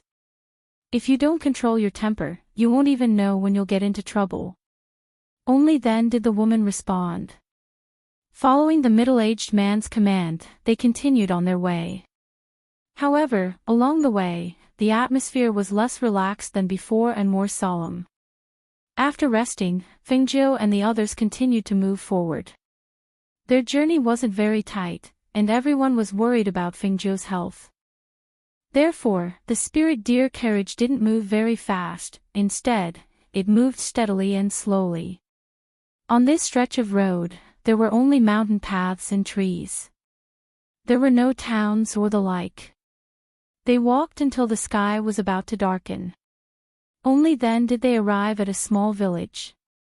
As soon as they entered the village, they saw that there were already a few carriages parked there, as well as some guards. Du Fan glanced at those people and said to Fengjiu, Master, they are the people we met during the day. Chapter 36-35. Yes. Everyone agreed. Leng Hua and Qin Xin then walked towards the small village, preparing to find a family for their mistress to rest. They could also cook some porridge for their mistress. The small village was not big. When they arrived, everyone in the village came out to take a look. Those who were resting here earlier also came out to take a look. Father, it's the people we met on the road. The young man said to his father. Perhaps it was because of what his father said to them, but they were more cautious when they saw those people. The middle-aged man's face turned serious. After a moment of silence, he said, Go tell our men not to bump into them. Yes. The two of them replied and walked out. After the two men finished instructing their men, they stood in front of a door and looked towards the other side. They saw a red figure walking down from the purple-gold spirit deer carriage. Beside her, 2 beautiful women were carefully supporting her. Because there were other men guarding the carriage, they couldn't see the other side's face even if they wanted to. However, just as she entered the door, they caught a glimpse of an absolutely beautiful side profile. What a beautiful woman, the 2 men's hearts trembled. Their eyes were filled with amazement. Even though the 2 women supporting her, one in black and one in white, were extremely beautiful, compared to the woman in red, they were not even 1/10,000th of her. Who was this woman? She rode the violet gold spirit deer carriage, and the men following her all had extraordinary auras. Even young nobles like them felt inferior when they saw them. There were also the 2 girls supporting her. Their appearances and auras were not ordinary maids. Even if one were to say that a young lady from a great clan, she would still be like a maid in front of these 2 girls. They stared blankly at the house that the woman in red had entered, unable to return to their senses for a long time. It was only when a gaze that made their hair stand on end fell upon them that they abruptly came to their senses. They met a man who was holding a fan in his hand and smiling at them with narrowed eyes. Seeing him, the 2 men could not help but remember their father's words. They cupped their hands and quickly returned to the house. Because Fengjiu was pregnant and she was worried about Mo's health, she appeared listless and listless. After Qin Axayan and Leng Hua tidied up the room, she went to the guest room to rest. This family was an old couple. Their son and everything else had gone to the city, leaving only the old couple at home. When they found out that Leng Hua wanted to stay in their house, they were very happy. After receiving the gold coins from Leng Hua, they gave the house to Leng Hua and the old couple went to live in the house opposite. The house was filled with their own people. Everyone was busy with their work. After Fingzhou took a nap, Ling Shuang came in with the porridge. "Master, the porridge is ready." Fingzhou came to the table and sat down, saying, "Tell them not to disturb the other people in the village. We're only staying here for one night. We'll leave tomorrow." "Yes," Ling Shuang replied. After leaving a few instructions, he stood quietly at the side. After eating, Fingzhou let Ling Shuang leave. After the door was closed, she flashed into the space and came to the unconscious Xianyuanmo's side. Chapter 36-36. In the darkness of the night, one of the guards went to the back of the village to relieve himself. No one knew what he stepped on, but he slipped and fell into the gully in front of him. "Ah!" That guard instinctively cried out in alarm and fell down. His head cracked open and his cry of alarm came to an abrupt end. "What happened? What happened?" Hearing the commotion, the other two guards on night duty hurriedly came over to inquire, but they didn't see anyone. Until, after a while, a voice came from the gully. "It's nothing, I accidentally fell into this gully and even cracked my head." Hearing this, the other two guards said, "It's good that you're fine. Hurry up and get up. Find some medicine to wipe your head on." As they said that, they walked back. The two of them didn't notice that although the voice came from the gully, there wasn't any movement in the gully. If they went forward to take a look, they would see that the guard who fell down was lying motionless in the gully. And under his body, they could faintly see a sharp white bone. After a while, the motionless guard's fingers suddenly moved. He stood up from the gully and stretched his stiff body before slowly turning around. They saw that his face was pale and his face was stiff. The blood on his forehead flowed to his face, but it had already dried up. It looked extremely strange. The corners of his mouth twitched, revealing a sinister smile. He leaped out of the gully and walked forward step by step. The two guards on night duty waited for a while but didn't see that person return. They said, "Why hasn't he come out after so long? Could he have fainted from the fall? How could he have fainted? Didn't he respond to us just now? Why don't we go take a look?" Hearing this, the two guards looked at each other and nodded. "All right, let's go take a look. It's so late, let him come back quickly." As they said that, they turned around to take a look. Who knew that when they turned around, they saw a person whose face was covered in blood standing silently behind them. The blood on his face gave them a fright. "Ah!" the two of them exclaimed in a low voice. When they saw that it was the guard who went to relieve himself, they couldn't help but exhale softly. They scolded in a bad mood, "Are you trying to scare people to death in the middle of the night? Your face is covered in blood. Why aren't you taking care of it?" The two of them patted their chests and saw him standing there expressionlessly looking at them. The two of them were a little scared by his gaze and couldn't help but ask, "What are you looking at?" The guard grinned. "It's nothing. I'm going to treat my wound." As he spoke, he turned around and was about to walk into one of the rooms. The two guards were so frightened that they hurriedly stepped forward to stop him. "Are you out of your mind? That's Miss' room." Hearing this, the guard turned around and said, "I forgot." He then asked, "Then where do I go to change my dressing?" "Go over there, the others are resting over there." As he spoke, the two guards looked at him strangely. "Did you get sick from the fall? Why are you acting so weird? It's very deep. The wound is very painful." The guard pointed at his head that was hit and smiled stiffly at the two of them. He then turned around and walked in the direction that the two of them pointed. Chapter 36-37.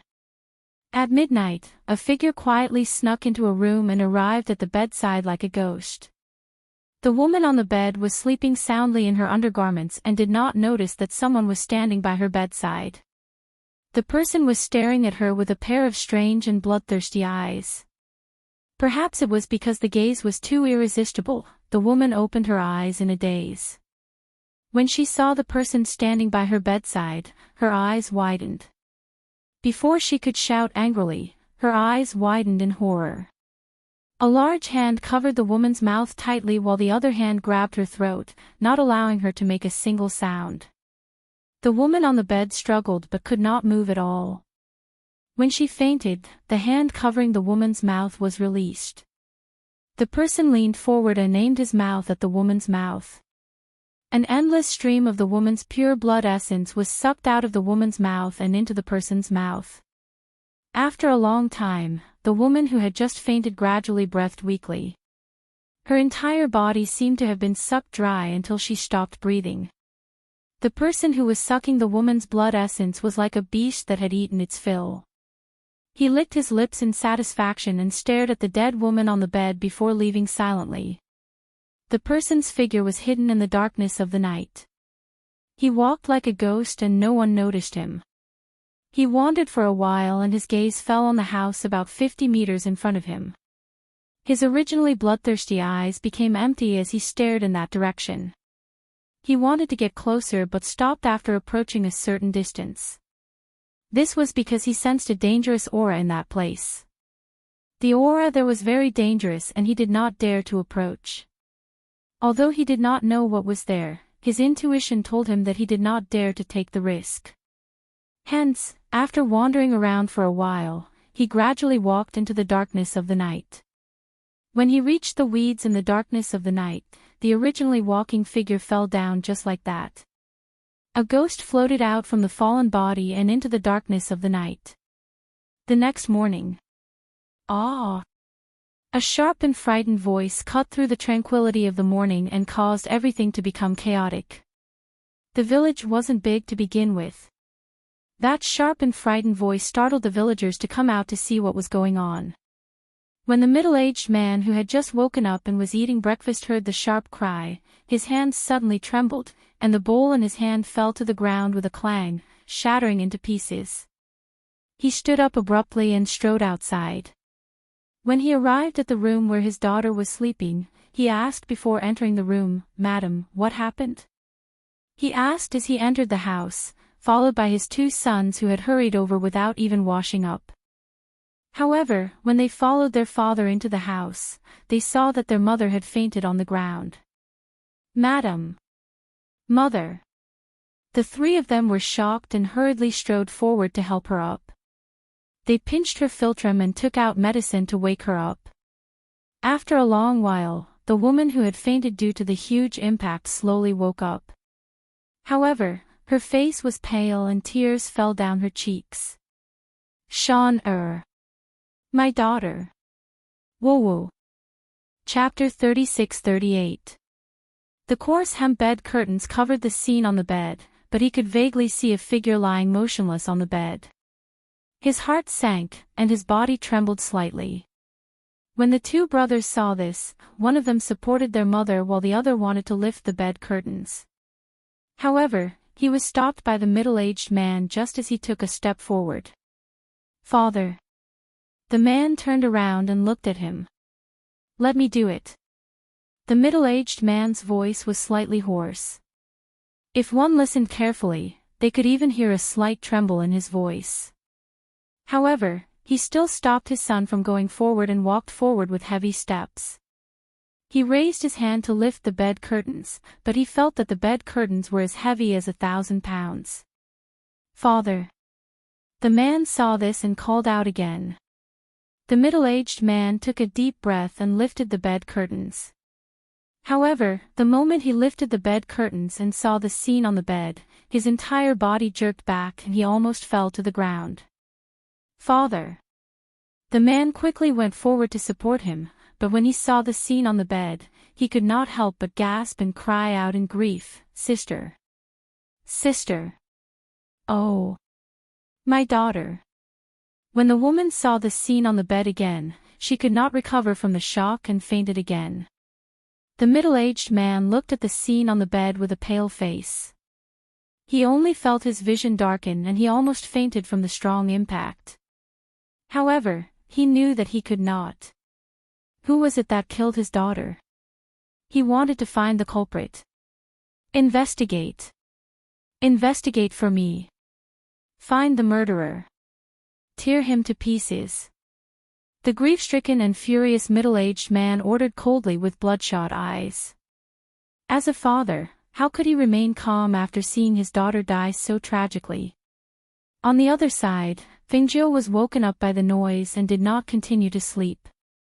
Instead, she got up and washed up. After a nap, she felt much more refreshed and comfortable. Master, I've made bird's nest porridge. Ling Shuang brought her a bowl of bird's nest porridge and placed it on the table. Fengjiu walked slowly to the table and sat down. While eating the porridge, he asked, "It's so early in the morning. Did something happen in the village?" In her opinion, there shouldn't be anything happening in such a peaceful little mountain village. Why did she hear that shrill and frightened voice so early in the morning? Leng Hua has already asked around. He should be back soon. Ling Shuang had just finished speaking when she saw her younger brother walk in from outside. "Master." Leng Hua bowed and called out. What's going on in the village?" Fengjiu asked. "It's the people we met yesterday. I heard that the middle-aged man's daughter was killed," Leng Hua said. Fengjiu raised his eyebrows. "Killed? Just her? So far, I've only heard that one of them died. They're currently investigating. They're guarding the road out of the village." Leng Hua couldn't help but laugh when he said this. Were they suspecting them? Fengjiu smiled when he heard this and said, "It seems that we're being suspected." "That's right. This village is remote and there are only ordinary people in the village. How could they kill someone silently?" Chapter 36-39. I can't find out. They're guarding the place so tightly that no one is allowed to get close, Leng Hua said. As soon as he finished speaking, an angry voice came from outside. "Is it you? Just because my sister offended you yesterday, you're going to kill her? You're so cruel. Why don't you kill us as well?" Hearing the angry voice outside, Fengjiu raised her eyebrows and stood up, saying, "Let's go. Let's go out and take a look." Seeing that she was clearly curious about this matter, Leng Hua and Ling Shuang looked at each other, then followed her outside. At this time, a man outside was cursing at Du Fan. If it weren't for the two guards holding him back, he would have stepped forward and attacked. Du Fan, on the other hand, only had a smile on his face as he stared at the man. The fan in his hand was fanning himself from time to time. If it weren't for his master's orders not to cause trouble in this village, he would have kicked this man out of the village for daring to point at his nose and scold him. "Master." Seeing his master come out from the corner of his eye, Du Fan hurriedly put away the fan in his hand and took a step back. When the man saw the beautiful woman in red come out, he couldn't continue his cursing and his face turned red. At this time, the middle-aged man heard the commotion and rushed over. When he found out that his son had run over to those people and cursed, his heart suddenly sank. He had already lost a daughter, and he didn't want anything to happen to his son. Is this how your father taught you? Why haven't you apologized to these people yet?" The middle-aged man shouted in a low voice. It had only been a morning, but he looked haggard and tired. "Father, there's no one else in this village. If it wasn't them, who else could it be?" The man was unwilling to apologize. In his heart, he was certain that it was them. Apart from them, there were only ordinary people in this village. How could they have killed his sister? Although the middle-aged man was grieving over the loss of his daughter, he hadn't lost his mind. These people's strength was unfathomable, and each of them had an extraordinary bearing. Although he had his suspicions, he didn't dare to jump to conclusions without evidence. "Did you see us do it?" Du Fan squinted his eyes and stared at the man. "Or is it just your guess? There's no one else here, so apart from you, it must be us." "What kind of twisted logic is that?" He paused, then snorted, "If we wanted to kill you, we wouldn't have to go through so much trouble." As soon as he said that, a wave of pressure came out, and the man immediately knelt down with a plop. Ah! There was mud, sand, and stones on the ground. When the man suddenly knelt down heavily, his knees knocked into the sand and stones. He immediately let out a low cry and sucked in a breath of cold air. "Young master, please be merciful. It's my son's recklessness," the middle-aged man quickly pleaded. Fengjiu raised his hand, and Du Fan withdrew his pressure. The man only felt the pressure on his body disappear, and he couldn't help but gasp for breath. His face was pale, and his forehead was covered in cold sweat. Too strong. That pressure made him unable to resist at all. Who exactly were these people? Chapter 3640. You don't suspect us anymore? Fengjiu raised his eyebrows as he asked. He felt that the middle-aged man was quite a character for being able to remain so calm in such a situation. "I wouldn't dare." The middle-aged man lowered his head as he spoke. He already knew how powerful the other party was. Even though he had never fought with them, he knew that the woman in red was clearly the leader of these unfathomable people. How could he dare to make presumptuous guesses? Fengjiu stepped forward, his voice carried a hint of carelessness as he said, "Your daughter's death is indeed unrelated to us. Just as my men said, if they wanted to take your lives, it would be a piece of cake. They wouldn't have gone through so much trouble." As she spoke, she stopped in front of the middle-aged man and said, "However, I am curious. This small village seems to be quite peaceful. How could there be a murder? And how could it be linked to us and cause you to suspect us?" Hearing this, the middle-aged man was slightly startled. He couldn't help but raise his head to look at her. Meeting her cold and indifferent gaze, he hesitated for a moment before saying, "I have already asked my men to check if there were any strangers entering or leaving the village last night. Perhaps there will be news in a while. If you don't mind, I can help you take a look," Fengjiu said. Hearing this, the middle-aged man was startled.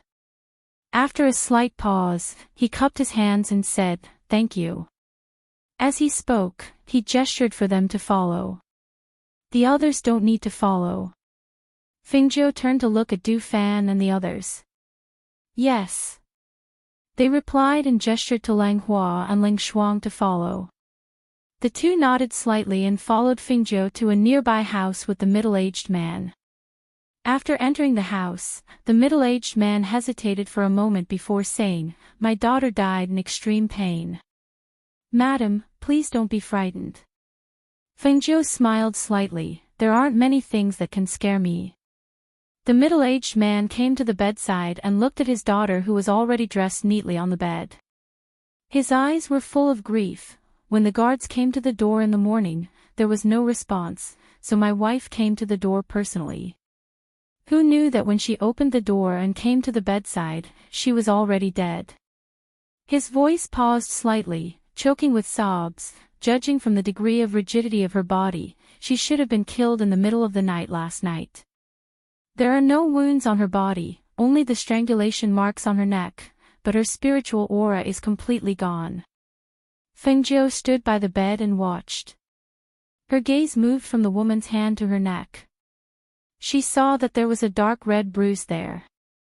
It was obvious that she had been pinched by her hand.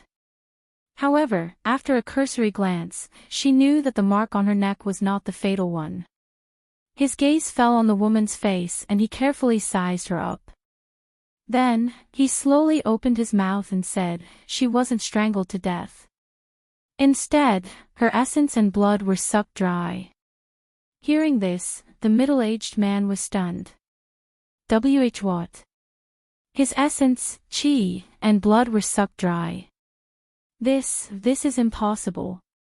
If his vital energy and blood were sucked dry and he died, then I'm afraid only a layer of skin and bones would be left. How could? You don't believe me? Try cutting her finger and see if there's any blood. Fingzhou said and turned to leave. Chapter 36-41. Following the appearance of the small wound, her body quickly withered like a withered flower, leaving only a layer of skin wrapped around her bones. She no longer looked the same as when she was alive. Looking at this scene, the middle-aged man took a step back in shock. He clenched his fists in grief and his body trembled violently as he tried to restrain himself. She was really sucked dry of her blood essence and died. His daughter, at such a young age, had died such a tragic death. Who was it? Who was it that killed his daughter so cruelly? The rage in his body surged, mixing with the grief and sorrow. A sturdy man squatted down and wept silently. Father. The man stood by the door and looked at his father who was crying silently. His heart ached. The middle-aged man stood up and wiped the tears from the corners of his eyes. He walked out and saw the woman in red sitting outside drinking tea. He walked forward and knelt down with a plop. Madam, please help me. Help me find the murderer who killed my daughter. He clasped his fists and begged because he knew that it would be difficult to find the murderer with their strength alone. However, the woman in red in front of him was mysterious and had many experts around her. She could see the cause of his daughter's death at a glance. Perhaps only she could help him find the murderer. Fengzhou drank her tea with an indifferent expression. She didn't say anything for a long time. She let the middle-aged man kneel and didn't ask him to get up. After a while, she finished the tea in her hand and said, I don't like to meddle in other people's business. I came to take a look because I was a little curious. Now that my curiosity is over, I have no interest in meddling. She had indeed come to take a look out of curiosity. After all, who could kill someone silently in such a place? However, after seeing the dead woman, she knew a thing or two. Now that her curiosity was gone, she could not be bothered to meddle in other people's business. Madam, my abilities are limited, but I only have one daughter. Now that she has died here, and even implicated you, madam, you will be suspected. Please help me, madam. I will be eternally grateful. He continued to plead, not getting up. Madam, I'm sorry. It was my fault. I'll kowtow to everyone and apologize. Please help my Su family find the culprit. As he spoke, the man kowtowed 3 times on the ground. Mother, mother, slow down, that a worried voice was heard. The middle-aged man's other son helped the woman out. The woman walked in a hurry and staggered. The man quickly supported her, worried that she would fall. The woman cried silently. When she came to Fengzhou, she knelt down with a plop. Madam, madam, please, I beg you. My daughter died so tragically. Please help me find the murderer. The woman cried and begged. Her voice was filled with grief and sorrow. When the man who was holding her saw his parents kneeling on the ground, he also knelt down. The commoners who were looking at the door watched this scene worriedly. Someone had died in their village, and the person who had been killed was the daughter of that family. The murderer had not been caught, and when they left, would the murderer still be here?